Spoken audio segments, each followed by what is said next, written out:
Hey, it's Cassie from Curry Honda in Chicopee. You're listening to the Bax and Nagle podcast on Rock 102. Come see us at Curry Honda for the best selection of new and pre-owned vehicles. Experience the best at Curry Honda. Thanks for listening. Rock 102, Springfield's Classic Rock. It's 5:52, and Ozzy with Bax and Nagle on Rock 102. It is going to be partly cloudy today with a high of 33. Tomorrow, sunny with a high of 33. It's 25 right now in downtown Springfield. Hollywood Trash is brought to you by Western Mass Masons. Call them for all your foundation and chimney needs. Somehow you still care about what's happening in Hollywood. So, from Tinseltown, 3,000 miles away, it's Steve Nagle's Hollywood Trash. Here's a sad one. James Vanderbeek has died. He was suffering quite a bit with this cancer that he had. A rep for the Travis County Medical Center examiner's office in Texas says it was reported to them at around 6:44 a.m. yesterday. No cause of death was given, but we all kind of knew what was going on with him because he was posting all these videos. James's wife, Kimberly Vanderbeek, posted about his passing shortly after TMZ broke the news, writing in a shared Instagram post her husband met his final days with courage, faith, and grace. She asked for privacy for their family at the time. The actor also revealed he was battling stage 3 colorectal cancer in 2024, telling people he felt optimistic despite the difficult diagnosis. Vanderbeek tried to do some good to help others who were facing similar battles just weeks after revealing his diagnosis, starring in a 2-hour special of The Real Full Monty in December of 2024 to raise awareness for prostate, testicular, and colorectal cancer testing and research. Vanderbeek got emotional while discussing his cancer on Good Morning America back in 2024, especially when he mentioned everything his wife had done for him since he had been diagnosed. How old was he again? He was only 47. God damn. Yeah, listen, he's right. I mean, as a guy who went through that with somebody who, those colon cancer, any of those digestive things and all that stuff, you don't have nerve endings to tell you that something is wrong. And this is why it's really important that you go get colonoscopies and things like that. I'll tell you what, for all the people that hedge at the idea of having one done because they think it's either gross or whatever. Dying of it is worse than the procedure. Yeah. I can tell you that for sure. He was supposed to join his fellow Dawson's Creek castmates in September, but he was forced to drop out of the reunion for health reasons. He ended up making a surprise virtual appearance, introducing Lin-Manuel Miranda, who read lines in his place. Vanderbeek didn't sulk in his last few months of life either. He said cancer was the best thing that ever happened to him in December of 2025 because it encouraged him to live a healthy, more religious life. James rose to prominence as the title character in Dawson's Creek, though he later gained recognition for his roles in Scary Movie, Varsity Blues, and Don't Trust the Bitch in Apartment 23. Yeah, you go back and, these kids discover their dads. Yeah. He was in this TV show called Dawson's Creek, and then he was in this football movie called Varsity Blues, and then he was in a comedy called Scary Movie, and then he was in a movie called Don't Trust the Bitch in Apartment 23. That's the one we all love as a family. Yeah, so sad news for the Vanderbeeks. Let's see. You know who else died? Bud Cort. I didn't realize that. This shows you how old I feel. Yeah. I didn't realize the guy was in his 70s. To me, Bud Cort has always been an 18-year-old kid. Actor Bud Cort, best known for his role in the cult classic film Harold and Maude, passed away at the age of 77. Cort appeared in over 80 films and television series during his 60-year career in the industry. Despite the initial lack of success at the box office, Harold and Maude earned Cort nominations at the Golden Globes and BAFTAs. A cult classic, that one. And became a fan favorite over the years. Tributes poured in from friends and colleagues, including musician Cat Stevens, or Youssef, or whatever his name is now, and filmmaker Edgar Wright, praising Cort's unique presence and impact on the industry. His career spanned a wide range of both roles in film and television, showcasing his talent as a versatile actor. Yeah, he was in a lot of stuff. He's tons of stuff. And again, of course he's in his 70s now that I'm thinking about it. But it's I only see him as Harold. Right, because that's the thing that you know him best for. Right. But he was in MASH. Yeah, he was. He was in Coyote Ugly. I didn't know that. Was he one of the dancing bartenders? No, not at his age. He wasn't. Well, you never know. Some of these guys can show you things that you never thought they could do. The guy from One Direction, Zayn Malik, former One Direction member Zayn Malik, I don't even know how to say his name, opened up about his relationship with ex-girlfriend Gigi Hadid, revealing that he was never truly in love with her despite loving her. What? He was never in love with her despite loving her. What? I love you, but I'm not in love with you. Oh, That's I see. the kind of thing. I Zayn see. admitted during an appearance on the Call Her Daddy podcast that he has a deep respect and love for Gigi, as she is the mother to his child, but he doesn't believe he was in love with her. The singer expressed that he cares for Gigi a lot, but he feels he could have been. Can you imagine listening to this No, I actually podcast as the ex-wife or the ex-girlfriend or whatever she was? I'd want to eviscerate the guy if that's the case, because you have a kid. Yeah. And because it's on a podcast, it lasts forever. So at some point, your kid is going to know you never loved his mom. Zayn's candid revelation shed light on the complexities of his past relationship with Gigi, emphasizing his love and respect for her while acknowledging his own emotional limitations. Well, I'm glad he used that as a therapy session and not like an actual therapist to express his feelings. That probably would have been the more productive way of getting it all off your chest. Gene Simmons of Kiss criticized the Rock and Roll Hall of Fame for including hip-hop artists, stating that rap does not belong in the hall. He expressed frustration that metal band Iron Maiden has not been inducted while hip-hop acts have. Simmons has a history of feuding with hip-hop artists, including Ice Cube and NWA. Other rock legends like Keith Richards and Jerry Garcia have also expressed negative opinions about hip-hop, claiming it is not true. Gene Simmons says, "I don't come from the ghetto." Well, that's a little revealing about you, Gene. Yeah, that says quite a lot, doesn't it? Yeah. I'm from the ghetto. I'm not from the ghetto, so I won't get into the Hall of Fame. Kiss. But you know what? He will get into the Financial Hall of Fame because he's loaded. Yeah. And that's really what matters. Kim Kardashian raised eyebrows over the weekend after announcing the launch of a wellness retreat that includes booty chakra alignment and sensual yoni steamings, whatever the hell that is. Well, she always had something to say. Oh my God, the last time my energy got that raw and open, Ray J aligned my chakras with his crystal rod and left me leaking like a kombucha keg in that sex tape you can purchase on YouPorn for $39.95. Didn't realize it came in kegs. That means two things. Caitlin? Well, I never got that down and dirty with your mother, Chris Kim, but I once turned her third eye into a pink slip and slide. She had me chanting, "Om," while I spelunked her love cavern like a horny monk on mushrooms. What are you trying to say? What I'm trying to say is I did a full deep pack chop her. What is that? That's when you reach your inner peace by clapping cheeks together so hard you cause a sound bath. She said I activated all 7 chakras, but mostly the brown one. We reached nirvana. Then I left through the back entrance like a tantric Uber. Ah, your mother. And that is... That ride took hours. Oh, yeah, hours. I was waiting forever for that guy to show up. You got to pay the extra price, too, for the prime hours. And that's your Hollywood Trash. I'm Rock 102. For U.S. speed skater. And now, Bax's View from the Couch. Brought to you by Rocky's Ace Hardware, Winter Storm headquarters before and after the storm.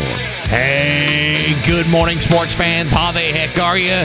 Folks, it is perhaps the biggest spectacle in sports. No, not the Super Bowl. It's not the Olympics. Not even the Stanley Cup or the World Series.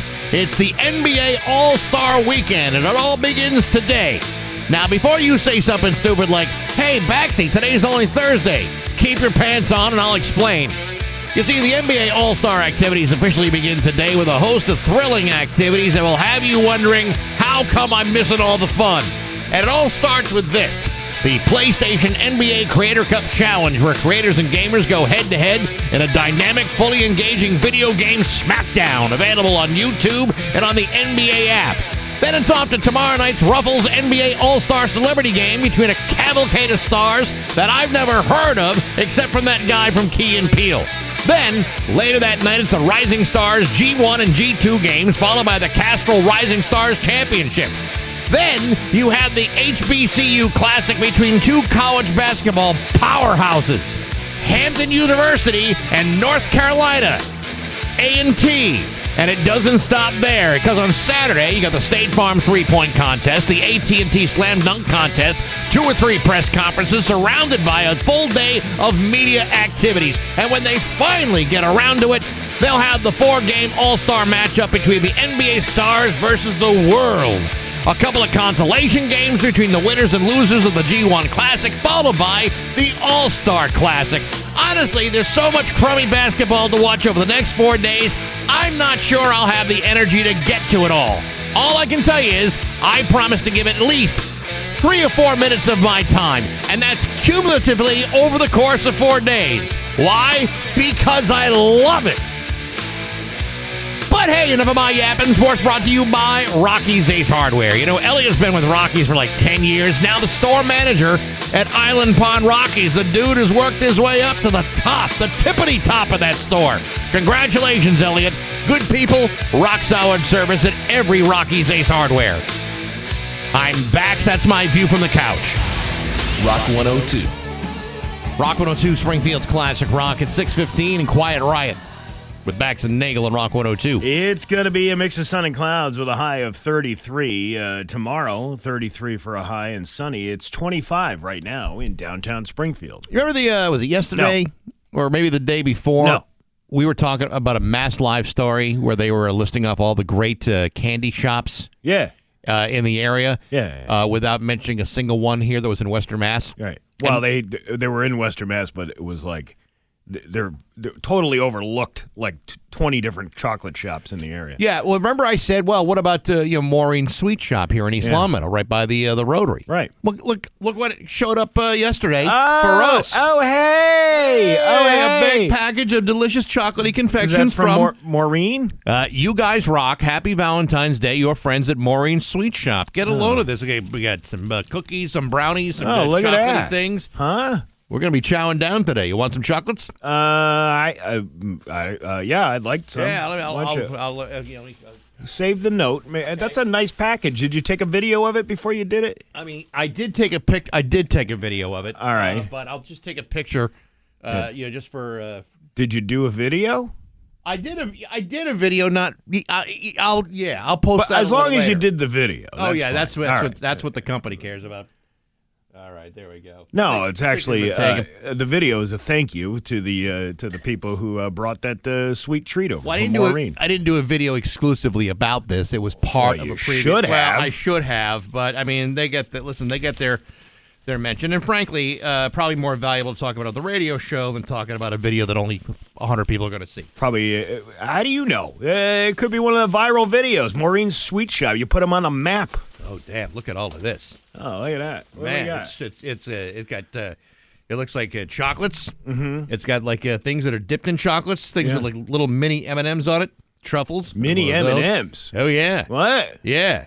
I'll grab a couple, and then you can grab a couple, and then throughout the show we'll just chow down on this, and that'll be that. I can't eat all that. You're not supposed to eat all. Just eat some of it. Come on. Is there a chocolate? I think there's a chocolate-covered cherry there. I'm going to take that right at the end. Okay. All right. Right there. Which one? This one? It's either a truffle. That one? No, it's that one? dark one at the end. This one. Yeah. That one. You want? Okay. Hey, you put your hands all over. Well, how am I supposed to give it to you? I don't know. You just came back from the bathroom. I don't know what you did up there. How do I know? How am I supposed to know what you did? I washed my hand. Yeah. Maple.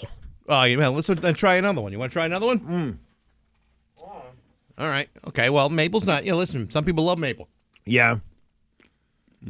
Listen, they're good. I'm just that was a little minty one. That was what's delicious. this one? Coconut. Well, thank you, Maureen. Thank you, Maureen. Yeah, I wish you people could. I wish you people could enjoy the Maureen Sweet Shop the way we're enjoying Maureen Sweet Shop.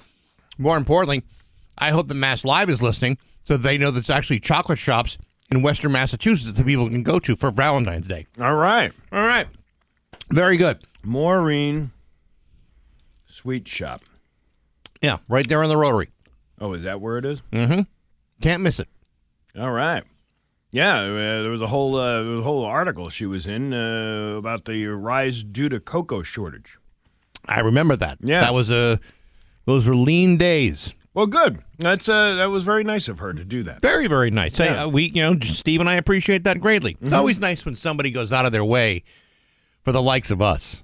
Yeah. You rarely ever see something Well, what are you that talking nice. about? We've had plenty of people that have brought us stuff that, we Yeah, didn't really necessarily deserve. But are they really going out of their way, or are they stopping through anyway? Well, remember we had the fancy bagel place deliver us a bunch of bagels, and then it was that deli up in Amherst that brought us all those sandwiches. Yeah, and then, Rice's Farm brought us those muffin tops. Oh, yeah. And what else you want? Randall's had the apple cider donuts. Yeah, those are good. Yeah. Yeah. And then we had plenty of stuff. Autumn Mist brought us a bunch. Remember that time they brought us all those breakfast sandwiches to try? Boy, that was a long time ago, Steve. It's like I hardly remember what they tasted like. Well, why don't we send our producer over to go get some? Steve, that's hilarious. Yeah. Anyway, thank you, Maureen. That was very nice of you. I'll tell you what. There's a lot of independently owned ma and pa style type of places. I prefer to go to those places than something like your big, like if the Willy Wonka chocolate factory were across the street. Yeah. I'd rather go to Maureen's than to Willy Wonka, who's pumping those things out, mass producing chocolate bars. But what if her supplier is Willie himself? She's the one who has the shop. She's working it. She's got the Wonka Vader inside the shop over there at Maureen's. I don't know if her wallpaper tastes like if the raspberries taste like raspberries, the strawberries taste like strawberries, if the schnozberries taste like schnozberries. I don't even know what a schnozberry is, but it doesn't sound very good. All you have to do is use your imagination. Pure imagination. Pure imagination, and don't touch the fizzy lifting drinks. Well, I when I woke up this morning, I said, you know what? Type 2 diabetes would be a good day to have today. Steve? And when I walk in, you surprise me with this delicious sweet treat platter. Thank you for the type 2 diabetes. You don't need all your toes. That's why they give you 10 of them. Yeah, I know. We've known people that have survived without toes. You don't need them all. Yeah. That's why they give you so many. Well, when you lose your toes, you got to emphasize other parts of your body like your chest and your torso. Take pictures of yourself. You do. As a 60-year-old man and put them up on Facebook. I don't know what you're talking about. I don't know what you're talking about either, Yeah, but there will come a time when we will have to discuss the shirtless selfie and what a massive mistake that is. I told you, the shirtless people, the people who feel so comfortable being shirtless in normal, fine. You know what? You want to sleep naked? That's your business. You know what I mean? Mm-hmm. But when you're in I have a friend who does this. I told you about this many times. He wears no shirt in a living room setting. To the point where you're like, you have to put a shirt on, and it's like a chore for him to do so. This was we were all on vacation. We were sharing a condo together. Right. And he was walking around the condo with his pajama pants and no shirt. There's something weird about that. When you're not even near a swimming pool. And he was in this was like a vacation setting, right? Yeah. Yeah, you're sharing with other people. There was other parties that we were sharing this condo with, and he was walking around. And then they invited me over to their house a couple of years ago for a holiday party. Yeah, and I couldn't make it, but they put a picture up of everybody that was at that party, and there's this guy wearing no shirt. At a party, what? It's like evening. It's that's not proper attire. What are you doing that for? I have no idea. You know what? He's British. Maybe that's what it is. Crying! That says it all right there. Yeah, those Brits have no sense of self-respect. That's why they've had to. That's why they've needed us to bail them out of the last 3 wars they were in. There you go. So we saved them every single time. Well, anyway, thank you, Maureen. Thank you, Maureen. We appreciate it. 623 with Bax and Nagle on Rock 102. BaleandI.com. It's 625 with Bax and Nagle on Rock 102. Which one you eating now? Truffle. Yeah, I know. They're good, aren't they? Dark chocolate. I like dark chocolate. I prefer it too. Really? Yeah. I think that's Kind of maybe think we have in common. This is the prices of cocoa. This is like an $800 platter of candy. I don't know what she charges over there for a big platter like that, but thank you so much. Delicious. Go ahead. Do something. I'll do something. Hey, I don't know if you know this, but this week on Baxy's Musical Podcast, my guest has been Harold Bronson, former owner of Rhino Records. Oh, the Death Wish guy. No, that's Charles Bronson. They are not related in any way. Death Wish 1, 2, 3, and 4. Yes. No, it is not Charles Bronson. Harold Bronson, record executive. Anyway, today is also a bonus episode. Jamie Cheller and Leah Stanhope from the band, congratulations. They got a brand new record out, their debut record coming out tomorrow called Join Hands. It's really, really good. Real fun people. You can hear that interview on Apple Podcasts, Spotify, YouTube, the Rock 102 app, all brought to you by Metro Chrysler Dodge Jeep and Ram Chicopee and Rock 102 Springfield's Classic Rock. Yeah, that's right. I said a bonus episode. A bonus episode. That's right. And I did it all by myself, so the onus is on the bonus. Oh. And it's me. Oh, I know you like touching your onus. Yes. Are you ready to laugh? Yes, I am ready. It's Bax and Nagle's Joke of the Day I'm funny how? I mean funny like I'm a clown, I amuse you, on Rock 102, I make you laugh. Springfield's Classic Rock. So a woman is holding a funeral for her husband when a strange man walks in and sits directly in the row behind her. Really? And near the end of the service, he leaned forward and he taps her on the shoulder and he asks the widow, "Would you mind if I stood up and said a word?" And she said, "By all means." The man stood up, cleared his throat, and said, "Plethora." Then he sat back down. Plethora? Yeah, the widow smiled through her tears and turned to him and said, "Thank you. That means a lot." And a moment later, the same man leans forward again and says, "Would you mind if I added another word?" "Of course," she said. He stood up again and he said, "Bargain." And then he sat back down. Bargain. Yeah. And then the widow dabs her eyes, turned again and said, "Thank you. That meant a great deal." And just then another man stood and asked, "May I say 2 words?" She nods. And he walks up to the microphone and he goes, "Deep hole." Deep hole. Yeah. And when he sat back down, the widow went over to him and smiled kindly and whispered, "Thank you. I know you meant well." Get it? Because it's a deep hole. His intentions were well. He meant well. It's a play on words, I got Bax. it, absolutely. That is one of those things that is a play on words. Oh, you don't have to tell me. Well, some people we do have to tell. Bax and Nagle in the morning. 6:31 with Bax and Nagle on Rock 102. It's time for news. It's brought to you by Gary Rome Hyundai. Technicians get up to a $5,000 sign-in bonus right now. Learn more at GaryRomeHyundai.com/family. His local radio icon, Steve Nagle. You know, it's a nice time of year during this depression season that we have here in New England to go sightseeing at the geysers in Holyoke. Geysers? Yeah, it's our version of Old Faithful and what's the other one? What's the other? There's Old Faithful and there's another geyser that's... I know a couple of old geezers. Well, crews in Holyoke worked overnight to repair 2 water main breaks that occurred in different parts of the city. Holyoke Waterworks stated that 1 water main break was reported near Bassett Road, which is off Jarvis Avenue. Crews were sent to the site to begin the necessary repairs to the line. A second break occurred in a different section of the city. This disruption was located in the area of Mosier and North Cianal Streets. Canal. No, Street. I'm pretty sure it's Cianal. Have you ever been down that part of Holyoke? It's called Cianal for a reason. Yeah. It's not currently... because it smells like a sea anal down there, too. It's not currently known what caused the water mains to fail. Holyoke Waterworks has not yet confirmed if the repairs at either location have been completed, mostly because nobody called them. That should have happened.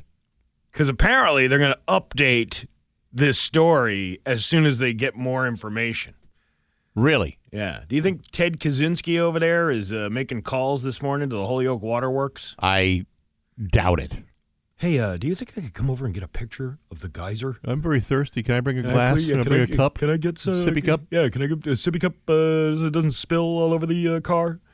Then my mom gets mad at me, saying she just had this car detailed. How could I be so insensitive and pour Holyoke water into the back of my car? My God. Eversource was using helicopters to trim trees along high-voltage transmission lines in Berkshire County to ensure reliable power for customers. In a news release sent to 22 News from Eversource, a low-flying helicopter equipped with rotating blades. Steve, isn't that the very definition of what a helicopter is, with the rotating blades? I don't know. This is the first I'm hearing of this. Is being used. Does it have the ability to go forwards, backwards, up, and down? Listen, let's not get ahead of ourselves. We're just learning about the rotating blades. I can't give you all the semantics of how this thingamabob contraption works. Yeah, how dare we focus on the minutia of flight? A low-flying helicopter equipped with rotating blades used to trim vegetation along high-voltage transmission lines in Hinsdale. The method reduces the risk of injury to ground crews and minimizes environmental impacts. Trees are the number one cause of power outages during storms, and proactive vegetation management is one of the most effective ways to prevent outages and protect public safety. The helicopter, which has rotating blades on it, operated by trained pilots. Well, thank God for that. You're telling me the amateurs aren't taking these things for a spin? Oh, I thought it was the linemen just taking. I'm surprised there weren't 10 helicopters out there with one helicopter trimming the trees on the top. And all the helicopters standing around with Dunkin' cups in their hands. Yeah, you got 10 Dunkin' helicopters and one Eversource helicopter watching the other guy work. But these rotating blades, I could watch those things spin around forever. Yeah, they would. It makes you dizzy, though, after a while. At some point. They will work to create clearance around power lines to help reduce service interruptions that can impact thousands of customers across multiple communities. So when you're running a helicopter at, what is that, probably $1,500 an hour to do a tree trim, that's why your kilowatt rate went up by 30% last year. That's why the rates for your landscaper have gone up. Absolutely. Local female calisthenic athletes are training to set the bar at a first-of-its-kind competition. Athletes are pushing themselves to new heights at Exercise in Disguise Fitness in Springfield, where the competition will be happening on March 28th. This competition is held in honor of Women's History Month and will showcase women empowering women. I know a lot of great women that are going to be here, and I'm super excited, expressed Kimberly Casano. These athletes are perfecting pull-ups, handstands, muscle-ups, and more at Exercise in Disguise Fitness in Springfield, gearing up for their women's calisthenics competition. Something new and fun. I'm getting my body out of its comfort zone, said one user. Mm-hmm. The competition is a high-energy event that showcases female strength, skills, and empowerment through movement, and it's all in celebration of Women's History Month in March. Can you imagine making history in Women's History Month? That's the time to do it. How many push-ups can you do? If you tried to create history in like May or June, forget about it. No one would notice. Yeah, nobody wants. You focus on March, you're going to get somebody to pay attention. Yeah, I don't know. I don't know what's going on up there with the ladies, but good for them, showcasing their talents. It's about time they start doing something with their lives. All right.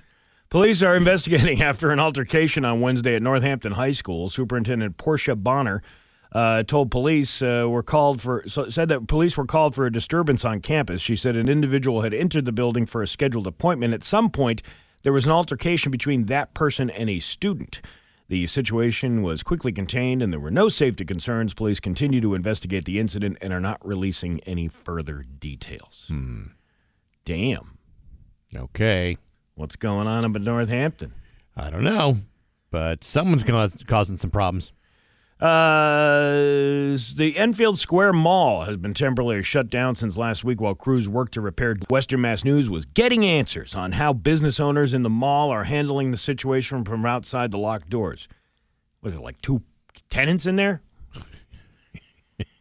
If you were hoping to get into the Enfield Square Mall, you might be out of luck. At least for the time being, it's temporarily closed. The mall's building department ordered the closure after weekend repairs weren't completed on time, the main problem stemming from damaging winter weather. Justin Haynes, owner of Just 10H. Ooh. So Just 10H. A fashion brand with a storefront in the mall, told Western Mass News how building ownership broke the news to him. We had a one-on-one. They told us what was going on and let us know the next steps. We had ample time to do what we needed to do. Haynes is now unable to get into his store, along with several other business owners who are still locked out. This isn't the worst-case scenario for Haynes. I'm able to work around it. I've had some really good people who have been helpful since they found out the mall was closed. Since the Target operates under a separate system, that is the only store that remains open at this time. The Target. Yeah. The mall entrance is barricaded, preventing shoppers from venturing anywhere else. I think this is just a ploy to get the building demolished and put up some new condos that they were planning on putting there. Well, I mean, it's a reasonable plan when you think about it. But, putting a barricade outside of a mall that nobody goes into is kind of like a little overkill, don't you think? I think so. Speaking of malls, I went to the new BJ's yesterday on Boston Road in Springfield. What'd you think? It looks exactly like the BJ's in Chicopee. Actually, it does and it doesn't. Well, it's newish. The layout in Boston Road, I actually think I like the layout of the Chicopee store better. It's the exact same layout. It's not the same layout. There's difference. You walk in, there's the electronics. You walk a little further, there's the laundry stuff. You walk a little further than that, there's the snacks. You walk a little further than that, there's the sodas. You walk to the left, there's the deli. It's the same layout. It's different, Steve. Tell me how it's different. It's the same layout. It seems, and this is not a complaint, it's just, I think it's just growing pains. It seems to be laid out a little haphazardly than compared to Chicopee. Dude, it's the same layout. It's not the same, and I'm not the only person who has said that. It is laid out a little bit differently. Anybody out there, tell me the difference in the setup, because I couldn't tell where I was yesterday when I was walking through the store. Well, probably Boston Road. Was it really? Well, you want to know where you were? If you were there, yeah. Boston Road. I mean, it's still great. Listen, I like BJ's. I'll be going there all the time. I mean, but it's a little disorienting because I'm used to it one way. I'll have to get used to another way. Kind of like the Costco in Enfield is different than the one in West Springfield. Just the basic layout. There are similarities, of course, but it is different. That's all I'm saying. All right. I'll get used to it. It's the same store, Bax. I know it's the same store. It is not entirely the same layout. It's the same layout. It's different. I'm telling you. Very much similar. All right, well, very similar. Be that way. I'm just telling you. Let me see. Telling you the truth. Let's see. The produce is way better in Springfield. Well, that's not a layout. No, I'm not. That's true. That's not a layout issue. That's just to get you hooked until they start putting the bad produce in once they got all these memberships going. Hey, listen, when's the Hobby Lobby opening? Not the same layout, way smaller too. Tell me what's different. See, this is the problem. I want to know what is the difference. Well, Steve, I didn't sit there making notes. If you want me to make notes and compare, but you can't say the layout is different if you're not giving me an example of what the layout. I can say it but I don't have specifics for you. No, you tell me what the layout is. What's the difference? Come on, what? In a game. Oh, yes, it's totally different, What? Steve. What is the difference? Well, I was walking down an aisle looking for tube socks, and the tube socks where they have socks are in the same place they are in Chicopee. It's like 4 feet. It's like 4 feet over by a half an inch, turned and a quarter turn. It's a totally different store. What do you mean? No, my friend, she's like, no, I meant the layout. What? The layout of the produce is different? No, It is where things are in relation to the Chicopee store. It is different. How often do you go to the Chicopee store? All right. I want somebody to text the Route 10 Tire listener line and tell me exactly what is different about the BJ's in Springfield, other than the fact that it's in Springfield. Steve, I wish I had taken some copious notes, made a map, brought a cartographer with me. You can't clearly say I can say anything I want. No, you can't. I just did. Someone just said that we are idiots. And you know what? Actually, they didn't say that. They said something else. And I'm not going to repeat that. All right. And then one guy said, I don't got any BJs. Well, then you are out of luck, sir. Well, then membership has its privileges, doesn't it? You know how many BJs were available in that space before the BJs actually came to the Eastfield Mall? That means two things. I never saw that waiting in the line for my my COVID test. You see, what I was trying to do here, Bax, was create conflict. So we create people that want to actually listen to this garbage that we put out every morning. Right. And I'm just playing the devil's advocate here. Is that what you're trying to do? Well, because I really do want to know what the difference is between the layout of the Springfield store versus the layout of the Chicopee store, which looks exactly the same to me. It looks the same to you, but if you're looking for specific things, it is different than Chicopee. And yet, here you are trying to create this false outrage. I want you to give me an example of that. What are you... The layout is the same, just rotated 45 degrees. And that's completely disorienting. That is not completely disorienting. What are you... I'm in a different world. What are you specifically looking for at a BJ's that you couldn't find at another BJ's? Bath salts. They never sold bath salts to begin with. Now, if you said... that's what I was looking for. If you said a giant 5-pound box of Aveeno bath, then maybe that would be a different story, Bax, but you're not saying that. My skin is so dry in this kind of weather. You're distorting the facts. The store is the same layout as the Chicopee store. I think that if you talk to somebody who knows what the hell they're talking... Aha! What? The Chicopee store sells liquor. Springfield does not. Okay. It is slightly different. So now there's a big boozy void in the middle of the store that in Chicopee, a dude can get loaded with a 50-gallon drum of vodka, but he can't find that in Springfield. I've never been to the Chicopee one. Where is the liquor store? Your Pioneer Valley forecast today is going to be sunny with a high of 35. Tomorrow, sunny with a high of 33. It is 25 right now in downtown Springfield. I'm Steve Nagle, and that's the news on Rock 102. Call or text us anytime on the Route 10 Tire listener line at 413-2...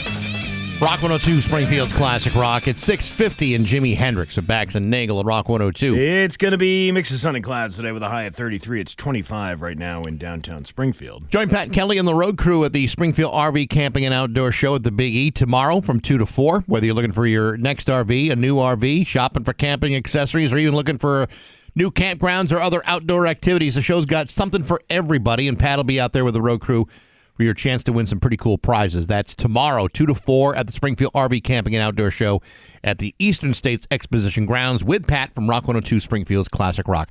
Whole new layout this year for the Springfield RV Camping and Outdoor Show. Whole new layout. Completely different layout. How is it going to be different than it was last year? RVs will be in different positions. Tents will be in different positions. You want to buy a canteen or a mess kit, you'll find all that stuff there. I see what you're trying to do here. Just some feedback from the Route 10 Tire listener line. You're correct. This show is so stupid. Yes. Riveting radio. Mm-hmm. The Chicopee store sells liquor. That was the one that kind of got us into the thing. Yes. Slightly different than I said. I think Steve has had too much sugar. Well, that's Maureen's fault. Thank you, Maureen. And you guys are doing a great job of spewing out garbage. Keep it up. One guy said, just go to Costco.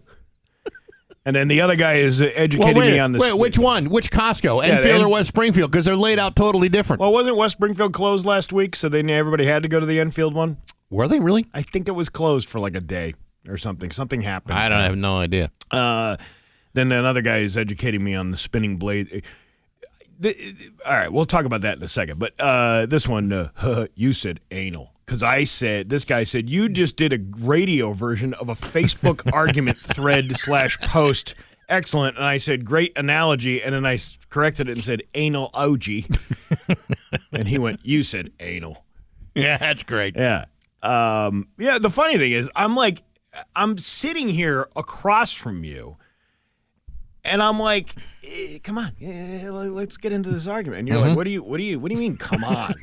And I'm like, I wanted to say, Bax, just pretend you're on this morning radio show where you're embellishing stories and you're creating conflict in order to entertain people. That's Steve, all you got to imagine yourself as you do. Well, you're going to find this hard to believe. Yeah.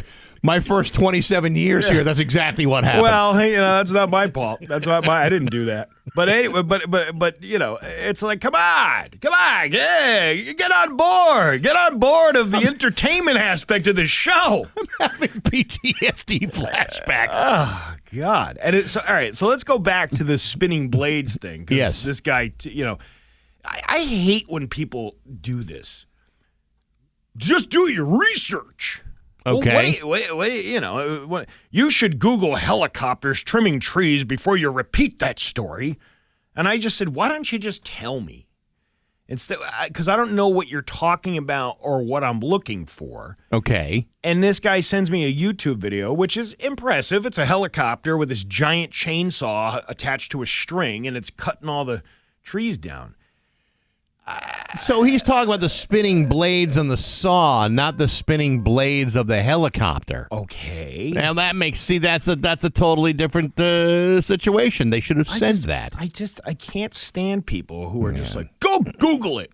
How do I know Google is right? Hey, you know what? If we had all the hours in the day to Google every single thing we don't know about, we'd never even get to work on time. Google doesn't tell you anything. No. And by the way, this is YouTube, not Google, even though they're the same company. All I thought of was John O'Brien arguing some inane point may he rest in peace, ROFL. He would have hated ROFL. Right. Yeah. I do believe he liked BJ's, though. Oh, who doesn't like BJ's? Right, show me a guy who doesn't, and I'll show you a guy I'm not going to hang out with. You know, where he lived in Chicopee, he was sandwiched between two BJ's had he had lived to this day. Yes. Who doesn't want to be sandwiched between two BJ's? You got me, Steve. Yeah. I don't even know how to answer a question like that. Speaking of stores closing, yesterday I made a video about this. The Dollar General in Russell is temporarily closed. Apparently, was that from part of the government shutdown? Yeah, I believe somebody's being implicated in the files of the Dollar General, right? So it's going to bring down the entire paramilitary operation over there at the Dollar General. The military-industrial complex is about to crumble. And to believe, before I found that information out, I saluted that store before I left. Smart idea. Yeah. But the Dollar General's closed. Like, it's like, what do you do up there now? Yeah, you know, it really leaves a void, doesn't it? Well, I said in the video, I was like, they said, go visit our other locations, and the next one is Westfield. That's like another time zone from Russell. It really is. I mean, aren't they bordering towns? Yes, but when you say a bordering hill town, that's like 80 miles away from the next point. It's funny how, like, you know, where I live geographically, it's sparsely populated, but the area of each town is wildly huge. Right. Like Huntington is, you know, if you look at the border map of it, it's actually, there's a lot of land there. There's a lot of space. So, and I was talking to some state troopers a couple of years ago, talking about, like, how did they get to the emergencies and stuff? Because they only got, like, 6 guys on at one time. Right. From that barracks. And that barracks covers, like, all of these hill towns. But if some guy needs backup, it could literally take 30 to 40 minutes by the time, if the guy's up in North Worthington and the thing is in Otis, it could take 40 minutes for that backup to arrive up there. So because of, even though it's, you know, 2 neighboring towns away, the distance is much greater. And, you know, you're talking about an area of 26.8 square miles. Yeah. Yeah, that doesn't sound like a lot, but try walking it. Oh, I have. All of it? No. See, that's what I'm talking about. Just the 0.6. That's how I get my cardio in. I walk to the mailbox. I walk back to the house. Then to the fridge. And it's a real workout. Oh, well, it does. It does take a toll on your glutes. I bet it does. Off the couch all the time. That's right. The other update, I did not see Sandwich the turkey yesterday. You did not? I went looking for Sandwich the turkey. I drove up the road where Sandwich the turkey may have been spotted and didn't spot Sandwich the turkey, the one that was stolen from Northampton. First of all, I was thinking about that yesterday. To put an entire wild turkey, not the booze, in the back of your car and drive it 18 miles. That's seemingly a very difficult thing to do. Turkeys can be aggressive when they feel like you're Threatened. Threatened. Yeah. So to put one in the back of your car, how? I mean, unless you have like a turkey safety seat, rear facing. Well, you have to get it strap it in or something. You have to get that checked out by the Russell police. Right, but what I'm saying they'll is make sure that your buckles are good. But that would explain why the bird was injured. Did you get a turkey in the back seat of your car and a rear facing turkey seat? Yeah. Someone's getting hurt. Well, I'd be more concerned about all the goldfish crackers that thing's going to put down between the seats. Right. You know? You bring up an excellent point. Gushers. What else? Fruit roll-ups. All those kid snacks. Mm-hmm. Capri Suns. How many Capri Suns did that turkey have in the back of that car from the 18-mile ride from Northampton to Huntington? I can't believe there is Laffy Taffy all over this seat. Anyway, there we go. Marty Caproni will be joining us in a matter of minutes. It's Bax and Nagle on Rock 102. Rock 102. And now, Bax's View from the Couch. Brought to you by Rocky's Ace Hardware, Winter Storm headquarters before and after the storm. Hey, good morning, sports fans. How the heck are you? Folks, I don't know about you, but as far as I can tell, I'm simply not paying enough money to all the streaming services currently being offered to me by my internet provider. Sure, I'd like to be able to cut the cord from the cable company. That way I could save a few bucks. I'd much rather stream all my entertainment options on the Wi-Fi signal that's currently being offered to me by the very same company instead. And I can't think of anything more exciting than tacking on just one more service. Recently, it was announced that ESPN has obtained the streaming rights to Major League Baseball TV, the official home of Major League Baseball streaming services. Starting yesterday, fans of ESPN Plus can sign up for the subscription service for an additional charge of that $29.99 that you'll be paying per month for ESPN Plus streaming alone. But do you want to be that guy that gets ESPN that doesn't get the additional Major League Baseball package? I certainly wouldn't want to be that guy. The scrutiny, the public shaming, the ridicule, please. I get enough of that already. No, sir, if I'm going to be paying nearly $30 a month to stream ESPN, I'm going to have to tighten up the belt and make sacrifices. What sort of sacrifices are we talking about? According to ESPN, for just an additional $139, I can enjoy a full season of Major League Baseball at my fingertips. So what does that work out to be if I wanted the whole ESPN kit and caboodle? According to my calculations, it's just $498.88 per year. Now, I know that sounds like a lot of money on the surface, but I should tell you that ESPN did knock down the annual price of the baseball package by as much as $15. That's a saving of $1.25 per month. A great deal that's almost impossible to refuse, and yet, watch me go and refuse it anyway. Is it because I'm a penny pinching tightwad? Is it because I'm a tight-fisted spendthrift? Or is there some other reason for being so cheap? That's my business. Business that ESPN and Major League Baseball won't be getting from me. But hey, enough of my yapping. Sports brought to you by Rocky's Ace Hardware. You know, some people got a wardrobe and some people got a whole lot of Carhartt. Carhartt is awesome. How many Carhartt hoodies does a man own? All of them. You want Carhartt, you want to go to Rocky's. I'm Bax. That's my view from the couch. Rock 102.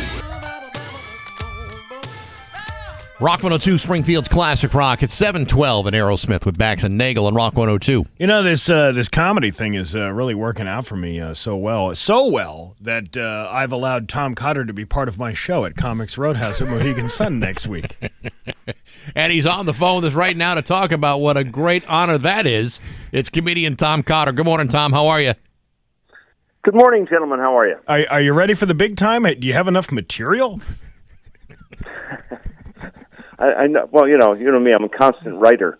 Yeah. So, there's tons of stuff coming out. I'm looking forward to sharing the stage with you. It's wonderful. No, I actually I very much appreciate you letting me be a part of that. So thank you. And I don't know what I owe you, but hopefully it involves clean love. Just clean, platonic. Yeah, clean. Yeah. Yeah, good time. Usually the wife comes with me on the road. And that used to be the only place she would open up for me. But she's not going to be there this weekend, so you got to step up. All right. Well, so is that why Steve was tacked onto this bill, because your wife couldn't be there? No. Oh. That Carrie and I sometimes enjoy working separately because Yeah. They say absence makes the heart grow fonder. Right. Yeah. Well, you need your time away. That's healthy for any relationship. I enjoy watching you and the wife's videos, and tell us about the garage door incident. What's going on there? You're not talking about the OnlyFans ones. You're talking about the actual the free TikTok. Yeah. The free ones. Yeah. Well, she smashed the car into the garage. I don't know what else you need to know. There's 5 people who drive at this house. 4 of them are male, 1's female. One of them happened to smash into the garage door. Weird. So we're dealing with that. Well, from what I gathered, she was blaming it on you for keeping the door, propped half open, or what was she was actually blaming it on one of my sons who did not close the door completely, which is the door's either open or it's closed. There's no middle ground. She was grasping at straws. It was pretty sad, actually, but we're over it. We paid a nice guy to come over here and rape us financially to fix it, and we move on. No, it was one of these situations. You said it was like half open. I mean, did her car want to go just half parked inside the thing, or because it's like, when the door is only slightly open, you still have to fit a car underneath the open door. You do, but now you're so reliant on the camera that you look out and the camera seems clear because there's nothing blocking the camera because the door is not completely shut, hanging down from the Now my stepmother did that when I was leaving for college. We had a big trunk on the roof of our car that we packed in the garage for some reason, and then she floored it trying to take it out, and it slid across the roof and went through the windshield. So it's genetic. We've had this in the family before. And it's always women. Oh, well, at least it's a genetic family thing. Yeah. That'll be damned. Yeah. So you got you've been touring all over the place. I have tried to get out of this frozen tundra that we call New England. Oh my God, it's been brutal up here. I was in Florida last week. I got a little sun. He got right in the car. I find out when I paint the van to look like an ice cream truck, they actually run to it. It's weird. But yeah. Been on the road a little bit. Yeah, and that simplifies things quite a lot when you think about it. Yeah, why move it? It's like the mountain can't come to Muhammad. You move the Muhammad to the mountain. That's it. Something like that. Yeah. And next week, you and I will be at Comics Roadhouse in Mohegan Sun from Thursday through Saturday, which that should be a fun time. We will indeed. It's great because at night we're going to be doing that. We have no shows at night, and then people don't know this. I don't know if I should announce it on the air, but Nagle and I are starting a Somali daycare right there on the premises during the day. You can drop your kids off, and we'll take care of them. And then at night we tell jokes, and it's we're multitasking. We're busy like that. Again, a great service for everybody, especially if it opens at 2:00 in the afternoon. If it opens at all. Yeah, right. There's that too. Yeah. Well, we take our money and we blow it on the Buffalo slot machine again, and I hate doing that. Yeah. It's a good place to bring kids. We used to put our kids. Here's the truth. We used to put our kids in that daycare when we were working at Mohegan Sun with all the other gambling kids that their parents needed to be at the casino, so kids be damned. And we would park them there. And I shouldn't be besmirching. It's actually fine. They were wonderful people, and they took great care of our children. And that's not why my kids are in therapy. Anyway. No. No. But I think abandoning your children for the purpose of gaming makes all the sense in the world. It's better than beating your children, right? True. So, yeah. I think it's much better. See, you had an excuse to use that daycare. There are other people out there who are like, oh, man, I really got to tie one on this morning and go gamble all the family money away. Thank God they have a daycare here at this casino. Thank God. I did some bad parenting over there. I know that shocks you, but hiring T. Diddy for the bar mitzvah, that was a bad move. Because we're not even Jewish, so that was just weird. And I remember when Cam was 7 on his birthday, we blindfolded him, and then we positioned him right in front of a beehive, and we handed him a stick, and we said, "Piñata," and we ran away. And that probably wasn't good. And then Harry, once on his birthday, we did pin the tail on the honky, but we used a live donkey. A lot of concussions that day, but we had a good time. It was a lot of fun. When they were 11, I got them both BB guns, and I took them outside, And, I'm all about gun education. So I taught them how to shoot at cans, Mexicans, Puerto Ricans, Dominicans, because we're Republicans. And, so that's what we do. I also told them when they were teenagers, I said, look, no means no. Whenever you get with a girl, this is my sex talk with them. I said, no means no. And then 2 days later, I was like, never take no for an answer, ever. You never take no for an answer. So that's why they're confused. That is good parenting. Right. That's put you up there. I think so. Yeah, put you up there with Yeah, Andrea Yates. I told them that it's better to give than to receive, and that's particularly true when you're incarcerated. There's things like that you want to pass along to your kids. I'm surprised they turned out to be such fine young men. Yeah, they are. They're all good kids. That's an assumption that probably isn't true. Yeah, probably. But, they're contributing members. I like to say they're high-functioning human beings because they have to be high to function now, which is sad. I know Cam smokes pot because he buys it from me. So they're dirtbags, is what I'm saying. My kids are dirtbags, and I raise them. Tom Cotter and Steve Nagle are going to be at Mohegan Sun next Thursday through Saturday, the 19th to the 21st. Tom, it's great to talk to you. Hopefully, we'll see you again soon. Thank you, gentlemen. Great to be on with you. Thanks for coming on, man. Appreciate it. Comedian Tom Cotter with Bax and Nagle on Rock 102. So Bax and Nagle on Rock 102. Liam has the full forecast for you. What is this? 2 comedians in a row? Doing like an animal act or something in between? I can't follow Tom Cotter. He's so good. Comedian Marty Caproni is in the studio. $20 dinner and a comedy show tonight. Tonight, mixing up the menu tonight. Nabil throwing us a curveball, doing fancy stuff. He's going to be doing chicken teriyaki tonight, which is good. Man, those Persians really know how to cook up a good meal. He's not Persian. Whatever he is, I don't know. He's Lebanese. Yeah, they very different. Right. What are you talking about? Everybody's the same. We're all the same. No, we're not the same. Yeah, Steve. we are. We all got a little bit of everything in us. Really? What do you got inside of you? I don't know. I don't want to say it out loud. Yeah, that's what I thought. God. Marty, would you care for some of our delicious confections from Maureen's? So they look amazing. The first thing I noticed when I came in was this giant plate, and you put it right where I sit, and I was like, "Oh, look at that! That's like diabetes right there." Yeah, that's what I said this morning. Lose my foot. But it looks amazing, and I kind of want to try some of them. But then you should try some. You should. Maybe on a commercial break. Yeah, maybe. I will. Maybe. Well, I want to see you stuff your face right now. That's what I want to see. All right, I'll try one. I ate it right on the air. I have no shame. Those truffles are really good. There were small balls. You're used to those. And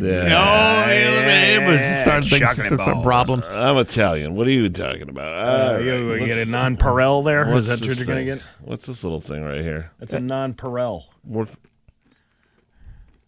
That's good. What is a pro-Perel? I've never... I have no idea. Is that how you say it? Perel? Yeah, non-Perel. I don't know what a Perel is, but if this is a non-Perel, I'd love to try a Perel. A pro-Perel, that's what I'm saying. Yeah. Yeah, because this is very good. They're all good. Everything I've tried so far has been delicious. Where is this place? Right here in East Longmeadow by the Rotary. Right at the Rotary. Well, there you go. You only got 9 stop signs between here and there. Yeah, there you go. See, there you have it. Right across the street from the right next to the gas station, next to Dr. Bazile's office. A lot going on over there at that Rotary. We should bring the rest of these and hand them out after the show. The hell we will. We're going to be chomping down on these until 10 o'clock. I guess so. All right. We got plenty of sugar to keep us going. We get news next to Rock 102. Here's your Western. With Bax and Nagle on Rock 102, it's time for news brought to you by Freedom Credit Union. Freedom is yours. Here's local radio icon Steve Nagle. Well, thanks, Bax. There's 2 water main breaks in Holyoke right now. I don't know if they've been repaired or not. 22 News has not updated us on what's happening. There's one off of Jarvis Avenue, and the other one was off of Cianal Street. I believe it's pronounced Canal Street. No, it's Cianal because that's how it's pronounced how it smells down there. It's a canal. Have you ever been there? I have. You've been to Cianal Street. I've been to Canal Street. Yeah, Cianal Street. Canal. It looks very much like a Cianal. It also looks like a canal. You ever see a good Cianal before? Yeah, if you want to do that, you have to go to R. 8th Street. Oh, yeah. Remember that back in the day? Yeah, the R.A. Street Pub. Yeah. Shower an hour. Boy, that's a hook that went away. Also, if you've noticed the traffic lights flashing yellow at the intersection of Pasco Road and Page Boulevard in Springfield recently, the DPW said they are aware of the issue. They're just not going to do anything about it. They said Wednesday that the traffic controller behind a guardrail was hit by a car after it went over a snowbank. It was badly damaged and needed to be rebuilt from scratch with new wiring and a new signal timing plan. The new controller is going through the requiring testing phases. While the DPW didn't give a timeline, they said that they will try to fix it as soon as possible. So, listen, these DPW guys are working around the clock. Getting their coffee, watching that guy in the hole do all the work. I mean, that's a lot. You can't expect all these guys to just leave one job to fix all of your minor problems. Sure you could. I feel like those guys are they've had a rough couple of weeks with all the snow and everything out there. Yeah. And all the people yelling at them, telling them they're not doing a good job. Well, in Chicopee, they only did one little plow, and it was rough. And then they came back almost a week later and widened everything and had the loader and filmed the dump trucks and all, which was great, except for then it redid another ice wall at the end of my driveway that I had to shovel when I wasn't planning on shoveling anymore. Well, you're in good physical shape. That shouldn't have been a problem. Yeah, it's no problem. I'm sure that was like ease for you. Just one piece of shovel cake. at a time. Yeah. I've been doing too much physical labor lately. I don't know. Tom was talking about how his wife hit the garage door. Yeah. And I go out with my buddy, Mike, the speedy garage door guy. I go out with him like once a week or whatever. He'll call me if he has a job, and he'll say, I could use an extra set of hands. I went all the way to Vermont with him last week to some guy's ski house to do 3 garage doors with him, which I was like, that shouldn't be a problem. I couldn't walk for 2 days. Yeah, well, it's physical labor. Yeah, I'm not good with that. Wow. Well, did the guy pay you extra for your sacrifice? You know what was really funny? We spent almost 4 hours trying to get up the driveway to the house. Oh, my God, one of those. Oh, yeah, the guy spent all this money building this beautiful house. But I think the driveway was an afterthought. Mm-hmm. So he's like, if you guys have 4-wheel drive, you'll be fine. So the first guy, Carl, his truck slid off the thing. And then Mike says, we're going to go. It'll be a piece of cake. And he starts driving up the driveway. We go around the corner and we're like, oh, no, this is going to be bad. And then we made it almost to the top and then just started sliding back towards down. Carl's truck. Yeah. So, $150 worth of tows. And about 3 hours later, we were able to start our job. I've always, seen like people out there working, doing jobs. I remember a couple of years ago up in Montgomery, Mass, near my house, there was like a moving truck going up one of them steep driveways, and the truck got stuck because of the tandem on the back. got stuck on the thing, and I'm like, that's going to be costly to get that lifted up and moved out of the way. Well, it's funny when I go to these jobs with them sometimes because people, if I do talk, they'll be like, you sound so familiar. Like, how do I know you? And I don't tell them. I'm just like, I don't know, man. I don't know. And they're like, no. One guy was like, you sound familiar. And he was literally listening to Rock 102 in his garage. And you guys were on. And I was just kind of like laughing and taking the panels down for the door and everything. And he's like, I just feel like I know you from somewhere. I'm like, nope. No, don't know me. It's weird when it happens when you're doing stuff and you're hearing yourself on the radio. Like that time I had that colonoscopy without any kind of medication or anesthesia, and I heard the whole show. I heard Dan Williams on the air while they were going at me with the probe. That's a nightmare. And they all said, "Hey, by the way, we love your show. Now could you turn to the left? You're going to feel some pressure." And I did. You get a probe inserted in you, and all you hear is, my wife made me a tuna sandwich today. The man accused of slashing Springfield Mayor Dom Dom's tires in 2024 has had all of his charges dropped. Whoa. Someone slashed Dom Dom's car. Yeah, back at January of 2024. He's had all his charges dropped. He's lucky he's got all his teeth still left in his mouth. 55-year-old Stephen Costarosios faced 3 charges for the incident. They were dropped during the pretrial hearing Tuesday after he was deemed incompetent to stand trial. In January of 2024, Western Mass News obtained video. like it was hard to get, of the suspect allegedly slashing each tire in the back parking lot of Springfield City Hall. After his initial arraignment in 2024, Costa Rizos was sent to Bridgewater State for further evaluation. He had previously been arrested for 3 separate incidents, including throwing a rock through a window at City Hall. See, we all thought he was just a disturbed voter. Right. But now he's a guy that needs some help. You know, if he had slashed tires on any other part of Springfield, he would just be arrested, pay a fine. Yeah. But you slash the tires of the mayor of Springfield, Mayor Dom, then that is an act of potential insanity. And clearly doesn't know the guy. He's a good guy. Yeah. You know? You'd have to be out of your mind to slash the tires of Mayor Dom. Yeah, I can think of a whole bunch of other mayors. Not my mayor. I love John. But there's some other mayors that, you know. You said it right, Bex. You got to be bat-shiznick crazy to cross Dom. That's why there's no street named after me, because nobody would cross Dom. You know roosters crow in the morning to warn everyone that Dom is awake? You know I'm such a good salesman? How good of a salesman are you? I am such a good salesman, I once talked an Amish housewife into buying a plug-in dildo. That's a good salesman. I iron my shirts while I still wearing them. That's how good I am. Pickleball, a mashup of ping pong, tennis, and badminton, has been around since 1965, but has recently exploded in popularity. And while the sport offers numerous social and physical benefits, there's also a growing list of injuries that could put players in a pickle. I see what you did there. At Holyoke Community College in Massachusetts. Is that where that is?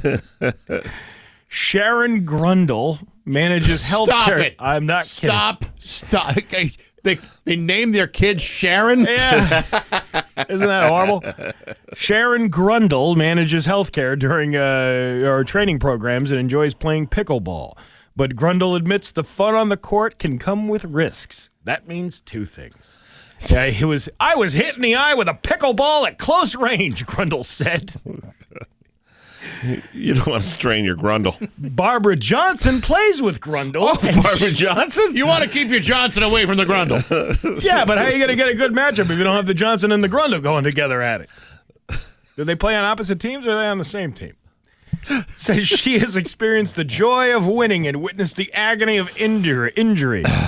I was just playing with a friend a few weeks ago, and he ruptured his Achilles tendon while we were playing. Ah, man, can you imagine that? Johnson with all those pickleballs? Yeah. Right near the Grundle. Tell you what, you heard either one of them, you're in a tight spot. Board-certified physician Dr. Rhea. Rhea? Diarrhea. Right. Explains that many pickleball injuries occur in older adults who may push themselves too hard on the court. A lot of sprains, be the sprains in the ankle, the knees, or the wrist. A lot of people are just inflamed, so overuse, Reyes said. To help protect against getting hurt, players should understand the sport and what their bodies can tolerate. Strengthening the lower body and core can help with balance and coordination. Okay. You know, I have a very good friend of mine who plays a lot of pickleball, and he has suffered the consequences of such, pulled muscles, strained ligaments, strained Grundle. The Johnson is not doing great these days. Well, there's a lot going Johnson on. Too close to the Grundle. Well, I'll tell you what, if you can get it real close to the Grundle, good for you. But, you got to be very careful when you're playing the pickleballs. Yes, you do. You do. It can be very dangerous if you're not in good enough shape. You don't want to get caught up in the Biffin's Bridge. That either. Yeah. The catwalk, as they call it. Right. Is it catwalk or scatwalk? Steve, you're splitting hairs at that point. That's what she said. All right. All right, we should get away from this. What? This is an important story. A lot of people out there are getting hurt. Yes, especially in the Grundle and the Johnsons. The problem with that story is the Johnson is too close to the grundle. You know what I mean? Yes, that's what I'm saying. saying. There's no one there just to slap it away with a hand say, wrong. I mean, you could actually hurt both at the same time. Did you ever whack Johnson with a pickleball paddle? No, but I've hit my grundle a few times. Mix of sun and clouds today with a high of 33. Tomorrow, sunny with a high of 33. It's 25 right now in downtown Springfield. I'm Steve Nagle, and that's the news on Rock 102. Oh, yeah. It's happening now. Rock 102, Springfield's Classic Rock. It's 7:49 in Survivor with Bax and Nagle and Rock 102. That's Mayor Dom Dom's theme. That's right. Yeah. Yeah. He's got the eye of the tiger down there. That's City right. Hall. That's exactly Cross what he me, got. I'll cross you. You can sometimes see him running up the stairs of City Hall, Rocky style. That's right. I used to see him because I used to work at a different radio station that was right next to City Hall, and I used to park on this little side street, and you could see the City Hall lot. You know? And I used to see him. He would run from his car into City Hall, but the hair was like. Yeah. All I could think of was a High Pro Glow commercial with the golden retrievers where they run. He had the healthiest coat of hair. It was like the High Pro Glow, and it would just bounce perfectly in the sun. Well, we've been feeding him fish oil. He was. Puts a nice coat on you. We were bringing you up to speed on the I went to the BJ's for the first time in Springfield. Yesterday. And Bax was arguing that the layout is different. It is different. Well, but I want to know specifically what is different about the layout from the Chicopee store. I know there's no liquor store at the Springfield one, and there's no tire place? No tires. Okay. No. But what is different about the layout of the actual store? Because it seems to me it's almost the same. It's not almost the same, and it's hard to describe the two things. First of all, nothing against the Chicopee one, but the one in Springfield, I mean, brand new, so everything's clean. The carts are perfect. Yeah. All four wheels work. Well, that would be a noticeable difference. Yeah, I didn't have to get in a knife fight with anyone at the deli while I'm getting my cold cuts. That was nice, This my crackers, bitch. Yeah. But I can't. To put it this way, you can't get your finger out of my crackers. You can't put. It's hard. I can't put a finger on what's different, but it is different. The experience inside is different. This is what I'm talking about. I mean, it's like, listen, I've been to the Chicopee one many, many, many times, and I'm used to it. Okay. I'm totally used to it. But when I went into the one on Boston Road last week, it was like, okay, the orientation here is slightly different. I mean, it's not a carbon copy, right? By any means. But like you said, if you'd asked me, what's different? It's not like I was taking, copious notes to mark it all down. But, I mean, you can tell this is not exactly the same. Very much like the Enfield and West Springfield Costco. That's not being specific enough. You need to be more specific. Why do I need specifics for you? Because you can't say something is different and not give an exact example of why it's not different. Okay, Steve, when you go to Six Flags this year versus Riverside, what's different? About $50 million in the purse of the company that owns it. I'm going to need more specifics than that. More specific than about $50 million. Well, Riverside brought in the Superman ride. They brought in all those rides that Riverside could never afford. I was sticking with that old Thunderbolt thing that they had. But what's different about the layout? The layout the layout is almost the same. You're just adding more space for the other rides. Look at it this way. Let's say I said, hey, remember that chick you were dating 2 years ago? How is she any different from that chick you were dating 3 years ago? Right. Besides copious amounts of drugs. That's the difference. That. Yeah. One was crazy, and one was sort of crazy. Sort of crazy, yeah. And the other one, there's a big difference. The layout is different. But the structure is the same. I'm sorry. I'm going to need more specifics. The road map is a little bit different. Is the front door on both exactly where they should be? And is the back door where does the Grundle and the Johnson fit into this story? Yeah. How far away is the front door from the back door? Wait a minute. Were they supposed to have those? All I saw was a Johnson. That second one must have been Ty. No, my point being is it looks exactly the same the feel is different because it's just new. Well, you can tell that you're in a BJ's. That's quite obvious. Yeah. But the way some of the orientation is of some of the aisles, what's in those aisles, Right. what's in those aisles as relation to like the produce or the deli section, they have laid it out differently. There's no booze. The Chickabee one's got all sorts of booze. Okay, when you walk in the Chickabee store, right? You walk right in this Chickabee store. You walk past the guy that's there checking the receipts on the people out. That guy's still there at the doorway. That's the same. That's not You walk changed. to the right, and what's there? That's like the display table of all the things they have on sale. Do and they then have- beyond that? Do they have is do they have the Dunkin' Donuts inside the Boston Road location? Okay, but you're talking about added things that are on we're talking about the layout of the store. The layout. The Chickabee one is a little more hairy, and the Springfield one, clean as a whistle. A little more tightly groomed. Right. That's because it hasn't been used enough. Oh, it'll get used. Lots of things on Boston Road started off shiny, but got used pretty hard. If you're talking layouts and things, what kind of car do you drive? I drive a truck. A truck, right? Yeah. That same brand, same truck. Like you've been driving. What year is the truck? 24. 24. So you get another one that has never been sat in before. Yes. If you get in that truck, everything is exactly the same. The only difference is what? Your wear and tear on the other vehicle. Well, So there's no difference in the layout of the vehicle. Well, that's actually not true. If I got the higher end package. I'm talking about the exact same truck, the exact same features. Yeah. And you get in one that has never been used as opposed to yours. Your metaphor is faulty, and your logic is the blinker missing on the point. other side right. on the one that hasn't been used? much like some of the girls you've dated. Okay. Why is this going back to the people I've dated? BJ's on Boston Road is pristine and beautiful, but by the time you get in there, it's going to be horrible. Oh, it's going to be a house of horrors. You know It's why? gonna be It becomes the BJ's in Greenfield. It's going to be all banged up. Every cart's going to have 3 wheels instead of 4.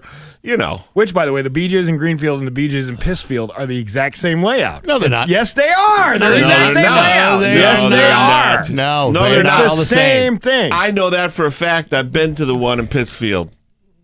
In fact, if you're comparing my relationships to the BJ's, the new one has already had a train of carts run through it. And they're always returned in Oh, line. yeah. Of course. Yeah. It's 7:56. We'll have more with Marty on Rock 102. When winter weather field. And now, Bax's View from the Couch. Brought to you by Rocky's Ace Hardware, Winter Storm headquarters before and after the storm. Hey, good morning, sports fans. How the heck are you? Folks, it is perhaps the biggest spectacle in sports. No, it's not the Super Bowl. It's not the Olympics. Not even the Stanley Cup or the World Series. It's NBA All-Star Weekend, and it all begins today. Now, before you say something stupid like, hey, Baxy, today is only Thursday, keep your pants on and I'll explain. You see, the NBA All-Star activities officially begin today with a host of thrilling activities that will have you wondering how come you're missing all the fun. And it all starts with this, the PlayStation NBA Creator Cup Challenge, where creators and gamers go head-to-head in a dynamic, fully engaging video game smackdown available on YouTube and the NBA app. Then it's off to tomorrow night's Ruffles NBA All-Star Celebrity Game featuring a cavalcade of stars that I've never heard of except for that one guy from Key and Peele.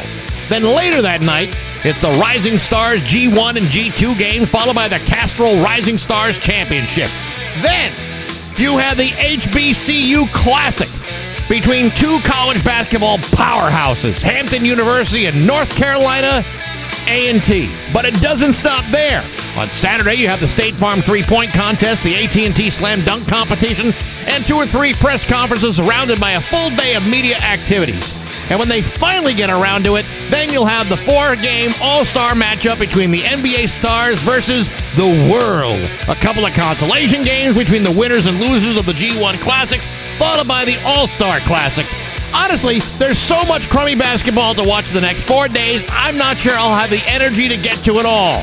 All I can tell you is that I promise to give it at least 3 or 4 minutes of my time. And that's cumulatively over the next 4 days. Why? Because I love it. But hey, enough of my yapping. Sports brought to you by Rocky's Ace Hardware. Elliot's been with Rocky's for over 10 years and has incrementally worked his way up to the store manager at the Island Pond Rockies. There's a guy with some initiative. Stop by Island Pond, say hi to Elliot. Good people, rock solid service at every Rocky's Ace Hardware. I'm Bax. That's my view from the couch. Rock 102, Springfield's Nagle at Rock 102. Really? You're going to do this again? Please move on. It's not funny. It wasn't funny the first time. I just said it was Sabbath we played. I wasn't trying to be funny. I'm just trying to tell you who we played. Yeah. Yeah, but we played it again and again and again. How many times we got to tie? How many times we got to play that? It's an absolute metal classic. I believe the man was referring to the conversation about the BJs over in Springfield and Chicopee. Dumbest conversation ever. No, we have had conversations that were far dumber than that. All right. We spent 5 minutes on the Grundle. Yeah. That was a whole completely different You conversation than spent the BJs. 6 months talking about ketchup on hot dogs. Yeah, there's another one. Still. It's still out there in the air. But Are we going to go through this again? Dumbest conversation ever. I mean, it's dumb if you don't like ketchup on your hot dog, but yeah. Well, honestly, you can't please everybody, and that guy's unpleasable. Very much unpleasable. $20 dinner and a comedy show, though. Chicken teriyaki. Never heard that before. Dumbest conversation ever. Dumbest night of comedy ever. It's going to be fun tonight, huh? We got Zach Mack coming in, too. Zach, Anthony Pagan. Oh, Pagan. Cool. All right. He'll be there, and we're going to have a good time. Chicken teriyaki and rice. I haven't seen him, so I'm excited to see him. Who? Anthony Pagan. Yeah, you saw him last time he was there 3 weeks ago. Oh, Anthony, that guy. Yeah, he was great. Yeah. He was actually fabulous. He really, really was. Yeah. And the kid we had last week, Alex Martinez, he was fantastic. He was very funny. Yeah. And then next week we got Emily Cierro coming in. 2 weeks, I believe. 2 weeks. All right. Listen to you two guys packing in the entertainment for this show. Trying. It's unbelievable. It's hard. It's hard to make it work. It's like you got a crowbar and you're opening the door. You're shoving more comedy right past the entrance. We go right through the Grundle and then we're just packing it in, smacking around with a Johnson. Yeah. Worst comes to worst, you always got Brian Plum. Listen, Brian was lights out last week. Super, super fun. We had actually last week's show was one of my favorite ones that we've done in a long time. Yeah, people really enjoyed it. There was that 1 week though, you weren't there. Yeah, I don't know what the hell happened. It just went a little sideways. It was like, I don't know if they weren't into it or I don't know. I don't know. Listen. I always tell people sometimes it's very rarely it's the crowd, but one maybe out of 100 shows, sometimes you get a group of people together, and they're great people, and they seem to enjoy the show, but you're like, can you do me a favor and just never get together again as a collective group? You guys can all space out the shows. Yeah. Sometimes it's like that, but listen, chemistry could be the night, could be any number of things. Yeah, sometimes could be the weather. The weather could have affected it. Yep, and sometimes you have a show that's it's spinning off its axis, and you try to put it back on the rails, but you can't just figure out how to get it on the rails. So you get like one wheel on, and it limps through. It happens. What are you gonna do? But I would say the other 98 that we've had in the last 2 years have been great. Yeah. Well, and last week's was that audience last week was fantastic. Well, 2 weeks ago, the one guy only came for the Swedish meatballs and then left in the middle of the show. That was so funny. The dinner alone is worth it. You got to really love Swedish meatballs to not stick around for the show. It's the price, Bax. That's the thing that drags you in. Yeah, but $20. Listen, $20. You could spend a hell of a lot more than that eating dinner by yourself in a nice restaurant like the Shortstop. I agree, and there's no other entertainment. You guys are providing entertainment, but if I'm going to go spend $20 on the Swedish meatballs, I want someone to tell me something funny. Well, we get a lot of groups in too, like people that work together. We had Enfield Scuba a few weeks ago, right? They came in, there was probably like 20 of them. And it was like, hey, we usually go out to dinner after the holidays. Were they wearing their snorkels? They did. They have the snorkels, their weight belts. That was weird. But they came in, and it was awesome. It's like a whole group of people that are like, rather than just go to dinner, well, why don't we go and do something fun where we're not out all night? Yeah. You grab your coworkers and come in with 4 or 5 of them. That's exactly what you need to do. Get a group together. That's exactly right. There's somebody coming with 9 people tonight. There you go. Yeah, it's going to be a full crowd of about 12. No. We're going to have a decent-sized crowd this week, actually. We had a decent-sized crowd last week. Yeah. We had like over 60 people, I think. Yeah, it's building now that there's no football on Thursdays, too. Mm-hmm. It's good. So we're gonna have a good run right through the summer where it all goes sideways again. Who wants that dumb football stuff anyway after what happened on Sunday to the New England Patriots? All right. Can I just talk about this for a second? Of course. Everyone with the Will Campbell, baby, he should move to guard. His arms are too short. Shut up. He's great. He was in the top 20% of the people who play his position all season. He got hurt. He blew out his MCL. And the kid is used to playing 12 games in college. It's a 12-game, 13-week season. In the pros, making the playoffs between preseason and everything else, it's like 22, 23 games and 25, 26 weeks. Yeah. So, Drake's shoulder, Will Campbell, that's stuff that's going to happen to rookies, but the takeaway they're going to get from it is this year they've got no classes. They've got you have the millions. Hire the trainers and the nutritionists and take care of your body. Listen, these are young kids that are learning how to play in the pros. They're going to be fine. He's 22 years old. 22 years old. I mean, you guys were 22 once, right? Yeah. You were pretty stupid. About you, but I was 22. You were pretty stupid back then, right? Yeah. I was an idiot at 22 years old. I was an idiot at 42. I was just an idiot at just about 2 weeks ago. Yeah, I was going to say at 26, I accepted a job here. I was dumb then. What a moron. Only an idiot would do that. How about that?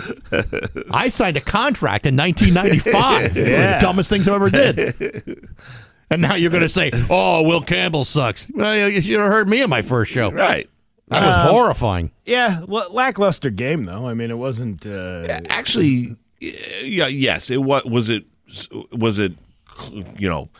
cling to your seat, exciting? No, but they made a game of it for the first few quarters, and then they told Drake to sling it, and he had no choice because he was getting pressured, and, a couple turnovers, and that's it. Yeah, well, next year's going to be fantastic. I was really fixated on the commercial, specifically the manscaping commercial with the talking pubes. Did you see that? I did see that. It was pretty funny. What the hell? What? Hilarious. Who said in a boardroom, hey, you know what we should do? We should have a guy. We should depict a guy. Hear me out here before you judge. We'll have a bunch of guys shaving themselves or implicating that they're shaving themselves, and then the pile of pubes left behind will make them have mouths and eyes, and they'll talk. I think it was pretty genius. Oftentimes in these marketing boardrooms, they actually recreate the entire thing in front of the owners of the company. Like, okay, this is the idea we got. Listen to this. And then they have a bunch of guys in the office, shaving themselves down. Some guy's standing on a boardroom table shaving his grundle. Yeah, they got these curly tumbleweeds all over the office. Shaving his grundle, who recently got out of a pickleball injury. There you go. Yeah, exactly. and just like Senior Wenches when he used to draw the mouth and the eyes in his hand. They'd have Senior Wenches as the voice of the mountain of body hair. My personal favorite was the Bud Light commercial where the horse and the eagle. It's a little chicken, and then it turns into a giant eagle, and it's flying. Wah, wah. And all I could think the whole time was in that boardroom they were like, listen, we are not doing anything even close to socially. We're not saying this. We're not saying that. We're doing nothing close to social commentary whatsoever. And all I was thinking was it would be so funny if someone reshot that commercial and then on the horse was Dylan Mulvaney. It's like when the wings come out, it's hey, it's a Pegasus! And just watch the stock drop again in real time. And then Kid Rock skeet shooting it out of the sky. Yeah. Would have been so great. F you, Bud Light! I think Kid Rock was already spoken for that day, unfortunately. Yeah, that was another thing. So then the halftime show, everyone's freaking out because of Bad Bunny or whatever. Listen, do I speak Spanish? No. Did it seem like he did a nice job? Sure, you know what I mean. I don't know why everyone's all upset about it. It was 12 minutes of an interlude, right? That happens every year. But I usually like the Puppy Bowl. Frankly, that's just me. But you know Did what I mean. Switch over to that? No, I didn't because everyone wanted to watch the Bad Bunny halftime show. Yeah, well, you should have went to the alternative. I did go to the Kid Rock one on my phone to see what was going on there. That was country music. So I was stuck. I was a man without a country. There was country music, and there was music I couldn't understand, but it had a nice beat. What's wrong with country music? Nothing. I like some country music, but I didn't know any of the people on the stage with Kid Rock or whatever. So I said next year what they should do is run it back, and they should have Bad Bunny go on stage and read the names from the Epstein list in Spanish while Kid Rock's behind him DJing, playing Freebird, but the reggaeton beat, like, you know? Yeah. That would have been a halftime show and a half. Make it an all-American halftime show right there. Yeah. Well, I thought the Bad Bunny thing was all-American. The guy did do a thing at the end where he had the flag and he was like, hey, you know, we're all one, we'll come together, whatever, which I thought was refreshing because I remember, 10, 15 years ago, there was a real big secession movement for Puerto Rico to not be a U.S. territory. Right. They used to be like, no, we're free Puerto Rico, right? But then when they got hit with the hurricane, all those same people were on TV be like, hey, man, we're Americans too. Can we help us out, you know? I thought there was a great irony about all the people that were pissed off about Bad Bunny being performing all in Spanish. Right. But the alternative was Kid Rock. Right. Who sang "Ba with the Ba"? That's not exactly hilarious. That's not like English either. But the other thing that this is the alternative to Bad Bunny. It'd be so good if there was maracas right now and it was like yeah, right. Yeah. Anyway, I'm not gonna. Where is it? There it is. Okay. Here's your alternative.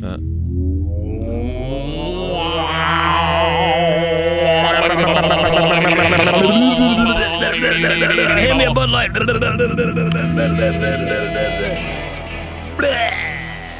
don't know if I got the patience I to don't listen know. to it. This guy, how long is? Here it is, right? It's like a 45-second intro. It starts coming in from behind the reverse loop. Yeah, right. Here we go. Okay.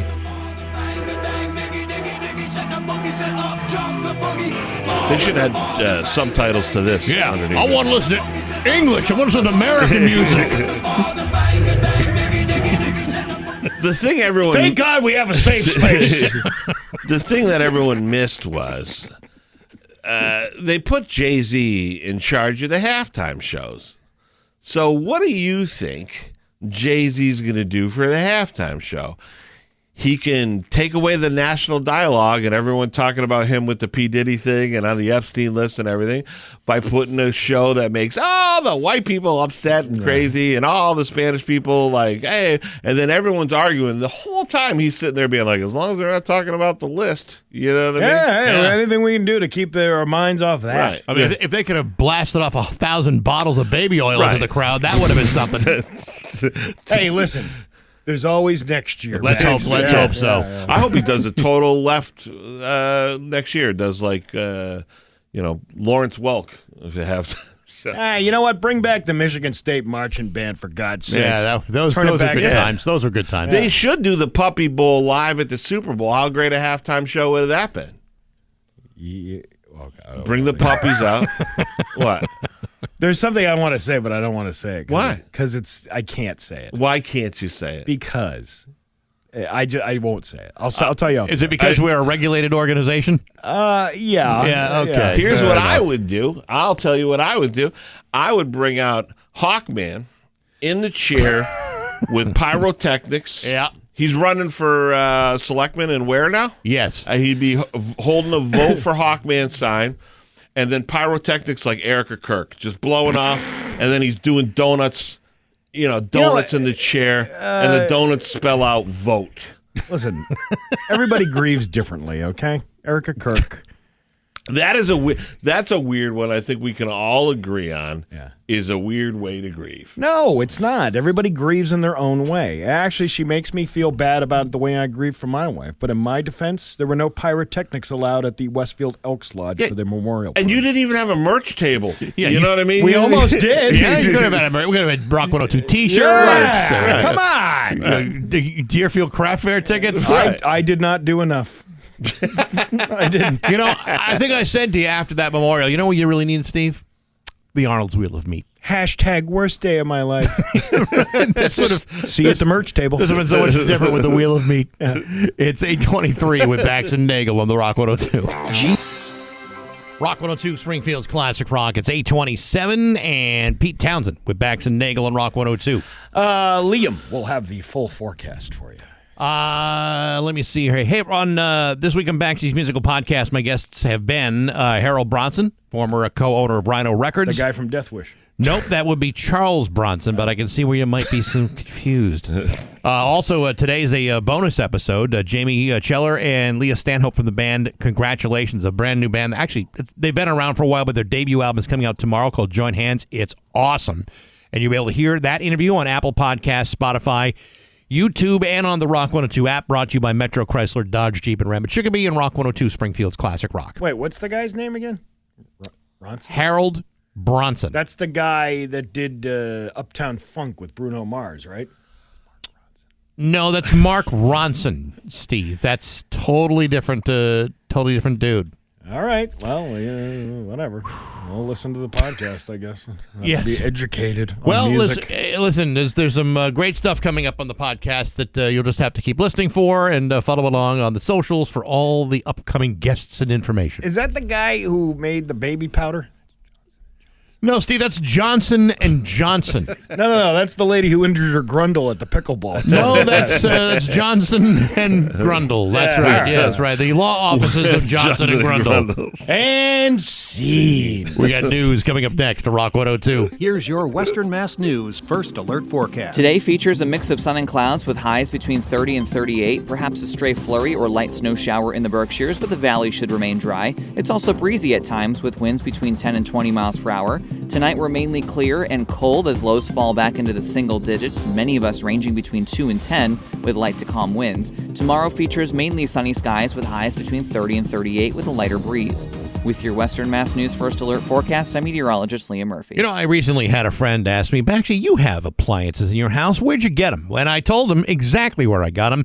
Cluets, Mechanic Street and Ware, Center Street in Ludlow. Whether you're looking for fridges or stoves or dishwashers or laundry appliances or any number of other exciting home appliances, that's the place to go with great brands like Whirlpool, Electrolux, GE, Bosch, Frigidaire, and many more. And if there's ever a problem, they got factory authorized service technicians for most major brands. They are a breeze to work with. If you need appliances, you need to go to Cluets, a local family-owned business that's been around for over 70 years. Cluets, Mechanic Street and Ware, Center Street in Ludlow, or Cluets.net. Roses are red, martinis are blue, and our premium steaks are seared to perfection at 1,700 degrees and custom prepared just for you. Yeah, we've turned up the heat this Valentine's Day. Come celebrate at the Nache Grill, Union Station in downtown Northampton. At Target, we're unlocking all the feels this Valentine's Day. It's the perfect time to spread extra love and spoil everyone on your list with unforgettable gifts. First, give a cuddle-worthy surprise with the cutest plush toys, or get party ready and treat yourself to stylish women's dresses you'll heart. Both 20% off. Then dive into the ultimate cozy celebration with your faves with 30% off select women's pajamas.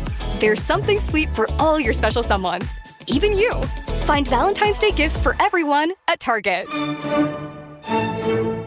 8:31 with Bax and Nagle on Rock 102. It's time for news brought to you by Gary Rome Hyundai. Technicians get up to a $5,000 sign-on bonus right now at GaryRomeHyundai.com/family. His local radio icon, Steve Nagle. Thanks, Bax. Crews in Holyoke worked overnight to repair 2 water main breaks that occurred in different parts of the city. Holyoke Waterworks stated that 1 water main break was reported near Bassett Road, which is located off of Jarvis Avenue. Crews were sent to the site to begin the necessary repairs to the line. A second break occurred in a different section of the city. That disruption was located in the area of Mosier and North Sea Anal Streets. It's not currently known what caused the water mains to fail. Holyoke Waterworks has not confirmed if the repairs are completed yet. Steve, I believe it's pronounced canal. No, it's pronounced exactly how it smells down on that street. No. You see all the anals? It is pronounced canal. It's like a sea lion, like a sea anal. No. Have you ever seen one of those flopping around downtown Holyoke? You can see those if you back in the day you went to R.A. Street. Oh, yeah. That's Ray Street? Yeah. Where they have not had fun since a shower an hour. I know. It's sad. They ruin everything great. That's where that was? Yes, the Ray Street. The weird thing about it, I never figured out, so many showers in a day, every hour, that can't be good for the skin. Wait, was it like non-nude showers? No, they were all nude. Do you take? Was it? Do you wear a 3-piece vested suit in the shower? Of course you don't. Well, no. I mean, was it like a sanctioned strip club or was it was. That was their hook. It was a sanctioned strip club, and there was and then there was the other shower an hour was the Fuzzy Grape. Did you know where that was? No. Where was that? See? I wasn't here. I didn't live here then. So one of my buddies told me about this. You got a buddy? I got a buddy. I got a buddy who's into Fuzzy Grapes. And pregnant chicks. So one of my buddies told me about this. We were like 21 or whatever. And he drove me out to it. And it was in Webster, Mass. Webster? Yeah. And the Fuzzy Grape, when I say Fuzzy Grape, the entire building was painted purple like a grape. The entire interior was purple like a grape. The stage was literally a carpeted fuzzy grape. There was a grape that would spin around in a circle like a turntable. Mm-hmm. And then there was another part that had a shower, and the girls would come out, and they once an hour shower. Wow. And they never conditioned. It used to really bother me. Wash, rinse, repeat. Yeah. I mean, were they using some sort of like a sensitive skin type of soap? Were they exfoliating? What were they doing? I'm going back so many years to remember this. All I could think was, geez, I know they didn't have fathers, but didn't they have a mother who would teach them how to shower correctly? They had Head and Shoulders without the shoulders. Yeah, right. Well, that's an industry that's gone the way of the dinosaur. Yeah. You don't see too many places open anymore. Well, the pandemic helped that because a lot of people just switched right over to the OnlyFans thing, and then they're like, the guys don't even need to leave their home. Yeah, but you can't get a lap dance with a laptop. The girls don't either. So think about it. They don't even have the fun of like a shady walk to their car with some guy trying to fly them to Miami for the weekend, There's none of that's there. They just they get done, they click off their thing, and they go live their life. It's a crystal chandelier on Zoom. It's not the same. Show us from the waist up. I don't understand. I guess when you get older, you get the perspective. When I think back on it now, when I was like 21, me and my buddies, it was like, oh my God, a naked lady. So it was like a big deal. But now with the internet, seeing a naked lady is like, okay, what do you got for snacks? You get to the age now, and then like, especially if you have daughters, you're just like, man, I'm so sad for these. Like, you have a dad who loves you. The reason why I asked why the Ray Street Pub was a sanctioned strip club is because there was in Ware years ago that Robbie's place that the guy just used to have stripping, and it was not sanctioned as a strip club. Oh yeah. So it was like a underground. You would say underground strip club. Yeah, underground. And they got busted.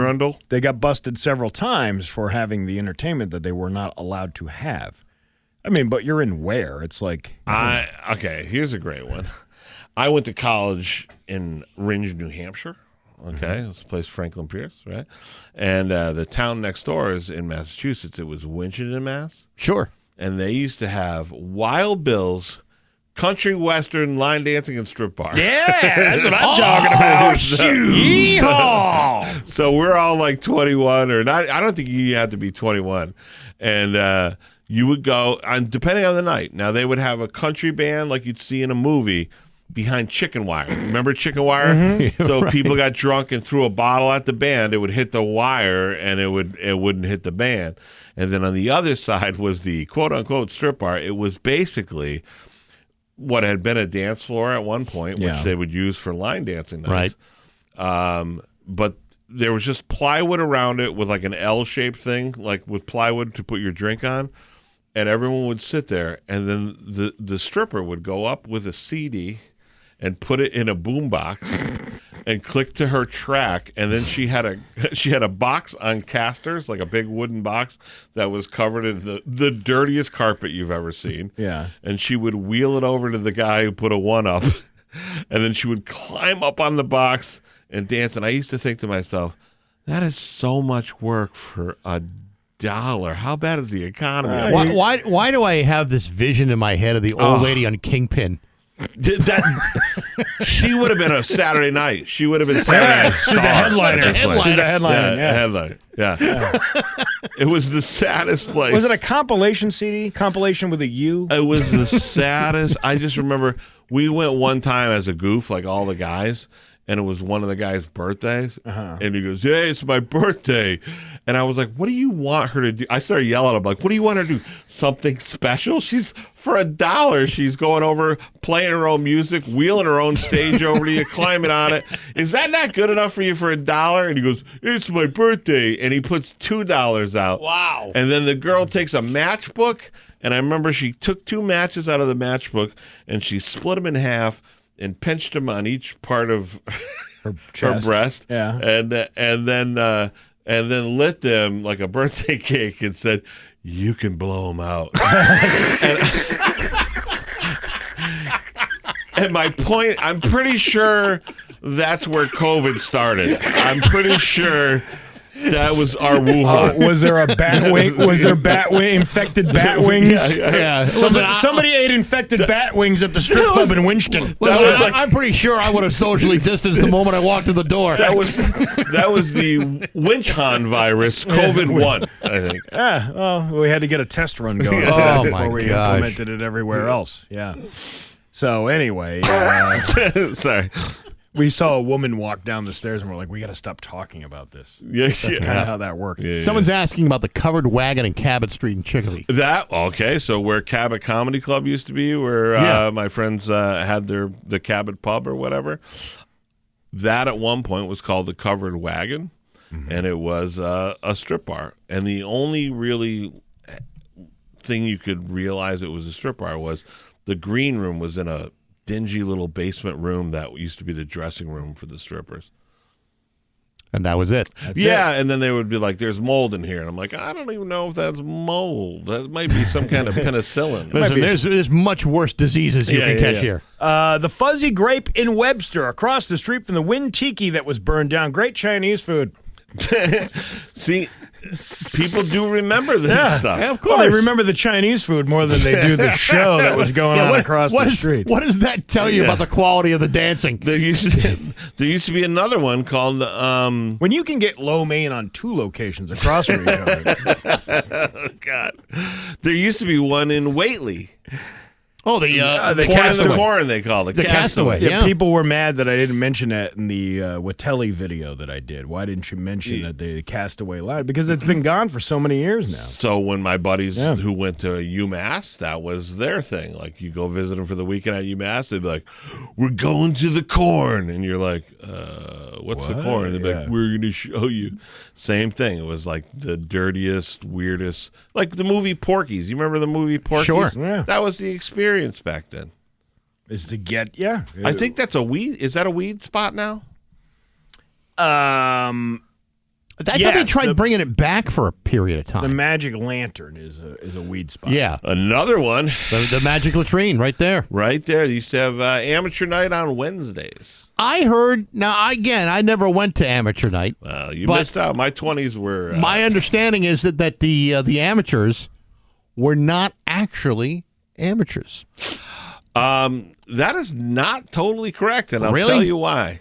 The reason I even knew it was on Wednesdays was one of my friends, I think I told you this story, one of my friends was dating a girl, and she decided she wanted to be a stripper, and his thing was he was the guy when you went to strip club that was actually creepy. The rest of the guys were like, "Here's $1, put it in front of you." They laugh. He was the guy like, "I think she likes me." Yeah. And I remember he picked up a girl from the Lantern. I think I told you this story. and he got. I don't know if I can say. Can I say this? He got body lice. Oh, you could say that. Sure. Crap. Yeah. And so he had to like treat himself and everything. And then 2 weeks later, went back to her apartment and slept with her again and got it again. Yeah, Fool me once. Shame on you. Well, he probably is like, wait a twice. minute. Shame on me. Why would you ever go 'cause- back to the scene of the crime? I mean, a bottle of Rid is what, $12? I mean, if it only took a couple of days to get rid of them. And you're probably not going to use the whole box. Yeah. Right? Oh, my God. It was just too good to pass up the second time. Oh, God. So terrible. Much like the Chinese place that was across Right, the yeah. street from the strip club. Yeah. So that was between 21 and 22 of my life. Well, it sounds like a good night to go. Well, like you say, those times have changed. Yeah, they have. That's the truth. A Raising Cane's. Oh, I forgot we're still doing news. Yes, we are. A Raising Cane's location in Boston alleges in a lawsuit that its landlord is trying to evict the restaurant over the smell of its chicken fingers.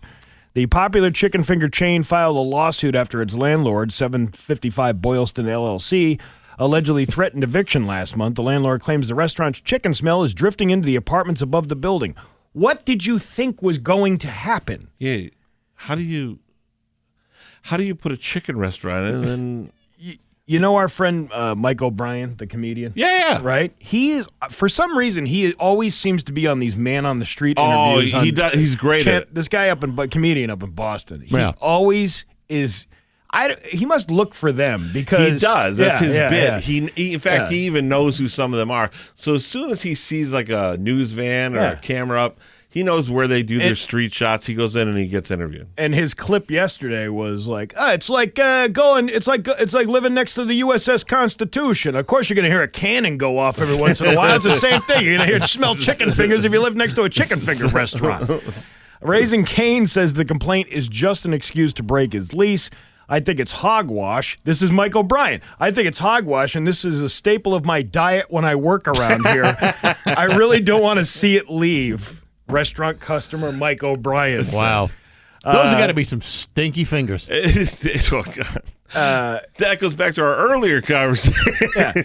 This is his quote. It's like the people in Charlestown complaining about the Constitution firing off their cannon every day. It's like, know where you're living. You know what's funny? That goes to show, it goes to show you how I'm not saying don't trust the news, but it just goes to show you how shifty it is that literally for all their man on the streets, they just find him and he just serves up a perfect man on the street every time. And they probably love it. They love it. Yeah. So he's the Massachusetts version of Sweet Brown. Right, exactly. Ain't nobody got time for that.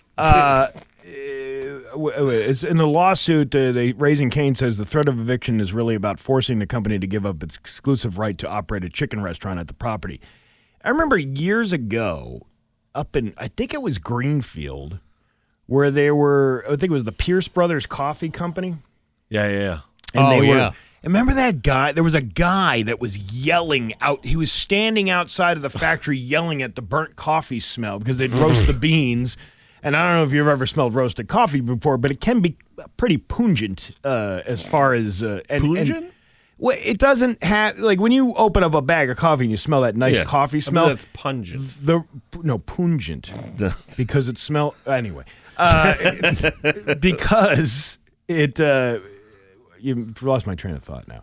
No, because the smell of roasted coffee is not the same as finished, the finished product. So it does have a little pungent smell to it. You were in Buffalo recently for comedy, right? Yeah. I don't know if you went out to the little bar after, but here's the thing in Buffalo. It's a true thing. I think it's General Mills is there. Yep, smells like Cheerios. So, well, it depends on the day. Because if you go on a Cheerios day, the whole city smells like Cheerios or Honey Nut Cheerios. But if you go, I was there on a Cinnamon Crunch day. Oh, well, lucky you. The whole city smelled like Cinnamon Crunch, which was lovely. Cinnamon Toast Crunch. Yes. Yeah, that's... And they say there's nothing to do in Buffalo. I'd pull up a chair to sit outside the factory. Outside? Yeah, that's what I'd do. Wonderful. That's a misnomer. There's lots to do in Buffalo. And you know what we used to have here in Springfield? Monsanto, and let me tell you, that's a good smell. Yeah, Windshield Film Wednesday was amazing. I still miss the sushi from the Mardi Gras. They didn't serve sushi at the Mardi Gras. I thought it was eating sushi off the barbershop floor. I thought that's what that was. It's like that Manscaped commercial. Yes, exactly. Yeah. Take me home. Your Pioneer Valley forecast today is going to be a mix of sunny clouds with a high of 32. It's 26 in downtown Springfield. I'm Steve Nagle, and that's the somewhat of a newscast on Rock 102. Oh, yeah. 8:49 with Bax and Nagle on Rock 102. I just gave you the forecast. Big event tonight, $20 dinner and a comedy show at the Shortstop in Westfield. Chicken teriyaki, star of the show. Oh, yeah. And then there'll be us doing comedy after the chicken teriyaki. You know, hopefully when we have Swedish meatballs again, we'll get that one guy back. Well, chicken teriyaki, I think, is going to be a big draw tonight.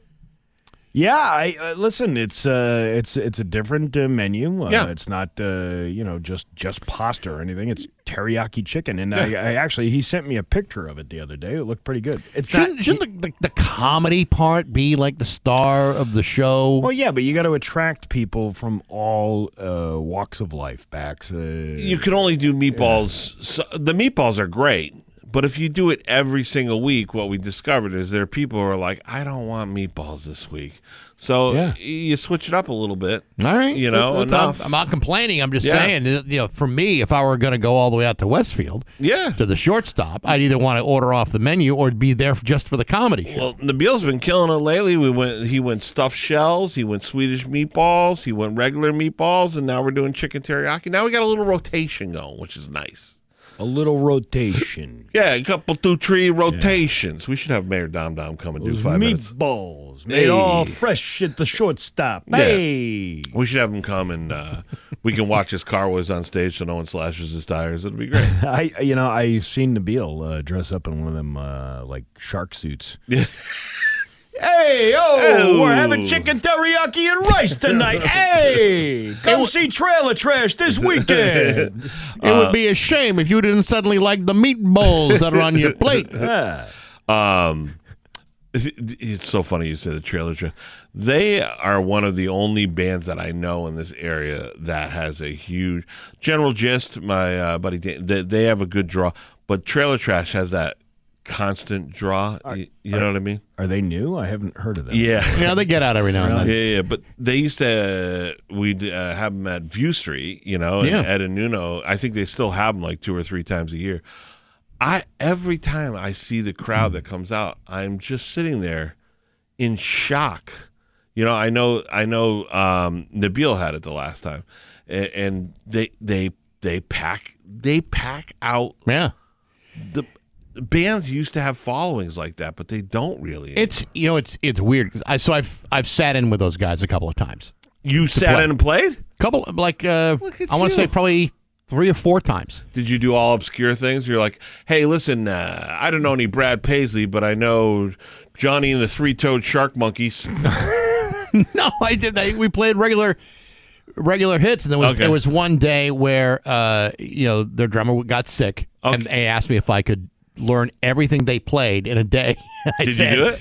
No, I couldn't because I actually had another commitment. But every time I've played with them, it's a little intimidating because of exactly what you're talking about. They bring such a crowd.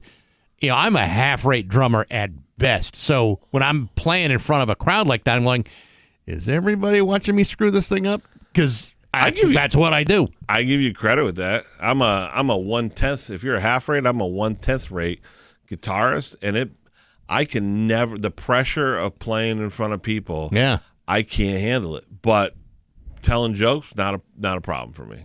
Isn't that crazy? Yeah. I'm kind of the same way. I'd rather play drums for nobody than anybody. Yeah. But on those times that I've played with them, it's been a lot of fun. I'd always had fun. Here's what we should do this summer. You got a garage? I do. Here's what we should do this summer. I'll grab my guitar, you grab your drum kit, we'll get a mic for Steve to sing, and we'll just go to your garage and we'll just jam out crappy 3-chord. You ain't gonna fit us in there with that broken snowblower he's got inside the garage. That could be our band name, the Broken Snowblower. I like that. Yeah. And it's working now. working out. You can move it out of the garage. Yeah, we get the band back together. Yeah. Actually, my drums aren't in the garage. So you're got a already room there. in the basement. Sure. You just need to drop a... Just got to move some boxes around, a couple things. Yeah, Steve brings a PA. I bring my guitar and amp. A Portuguese American? Yeah, 2 or 3. It's great. That would be a fun time. Yeah, backup dancers. Yeah. That would be like the worst band in the world. Oh, speaking of Portuguese, I got one for you guys. Yeah. I wasn't going to talk about it because I don't. You hate giving away like a secret, But I went twice to verify it. Is it Portuguese strip club? Close. Talk about manscaping. Hey, those are my people. But the goat meat will be out soon. I went to this restaurant. Everyone in Ludlow's going to know it, but no one else knows it. And the lady, I think her name was Heidi, was our waitress this past weekend. Fantastic. But she was like, I said, this is my second time here. I just wanted to make sure it was great. I didn't tell her that like I'm on the radio or any of that stuff, you know. But I wanted to make sure it was good before I brought it up to you. But it was, when I say fantastic, and it was, when I say cheap, I don't want to say cheap. I want to say reasonable because the quality of the meal was great. Tony and Penny's in Ludlow. Oh, yeah, sure. Have you been? Yes. Very good place. Why am I the last guy to know about this? How do you not know about Tony and Penny's? I mean, I kind of knew about it because I went there once for lunch back when 15, 20 years ago I met my friend. But we went for dinner. 3 people, all right, 3 meals, an appetizer and 3 desserts, 3 sodas or whatever. What do you think? What do you think it costs? $500. That'd be about right if you go to any other restaurant. Yeah. No, it would be. You figure it'd be $100 at least. Oh, way over that. Yeah. Way. Are you kidding me? Like $1.50. I'd say. $1.50, right? Yeah. It was under 100, just under, but it was just under $100. What'd you get? I got. This is the best. So Gina got like chicken marsala. Right. Emma got chicken française. Okay. And then I go. So the traditional Portuguese fare. Yeah. But which you would think, like, come on, how good can it be? It's a Portuguese place, right? And then I go to the lady and go, listen, I'm torn between getting the steak again or getting the chicken parm. And she goes, you've never had the chicken parm? And I said, no, but now I'm going to get it just by that reaction. Yeah. And she goes, a lot of people like it. I got the chicken parm. I'm Italian. It was out of this world. And it was 2 meals. $20. I tell you, $20, and see, you get if I went there, I'd go with like the pork and clams or something. No. Oh, you got to go chicken parm and the flaming chorizo. Oh my God, so good. I got the flaming chorizo was the app. Oh, unbelievable. So good. Right. What's the thing I like? The shrimp I like. The shrimp Mozambique. Is that that's in the orange colored sauce? Yeah. It's wicked good. You know who does a View Street? Ed and Nuno are Portuguese. Yep. They do a killer shrimp Mozambique. Now I want to go there. Yeah, it's.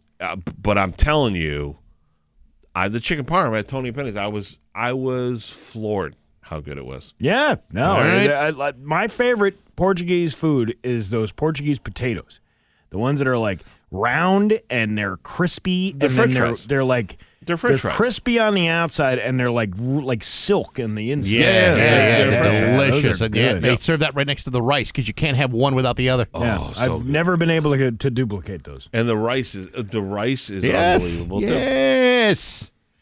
There's a great event coming up on Saturday, March 7th at the Log Cabin. The Marshall Mania 2026 kickoff party. The Log Cabin? That's right. The hell you say? I'm telling you. You want to get tickets, you can go to the Holyoke St. Patrick's Day Committee website. Oh. And Unforgettable Fire will be playing that night. Oh, it's a great show. Yeah, it's great. Now, tribute band. 10th caller right now, 293-1021. I shall remind you calling that if you win, you'll have to go to our brand new offices. If there's anybody there. Somebody will be there now. They're all there now. One guy went the other day and there was nobody there. Really? We're there now. We're all there. We were told a different date. Well, they can't come here. There's nothing here. There's nothing here now. Town. Tumbleweed. Totally. So anyway, 293-1021. Good luck to you. It's 8:58 on Rock 102.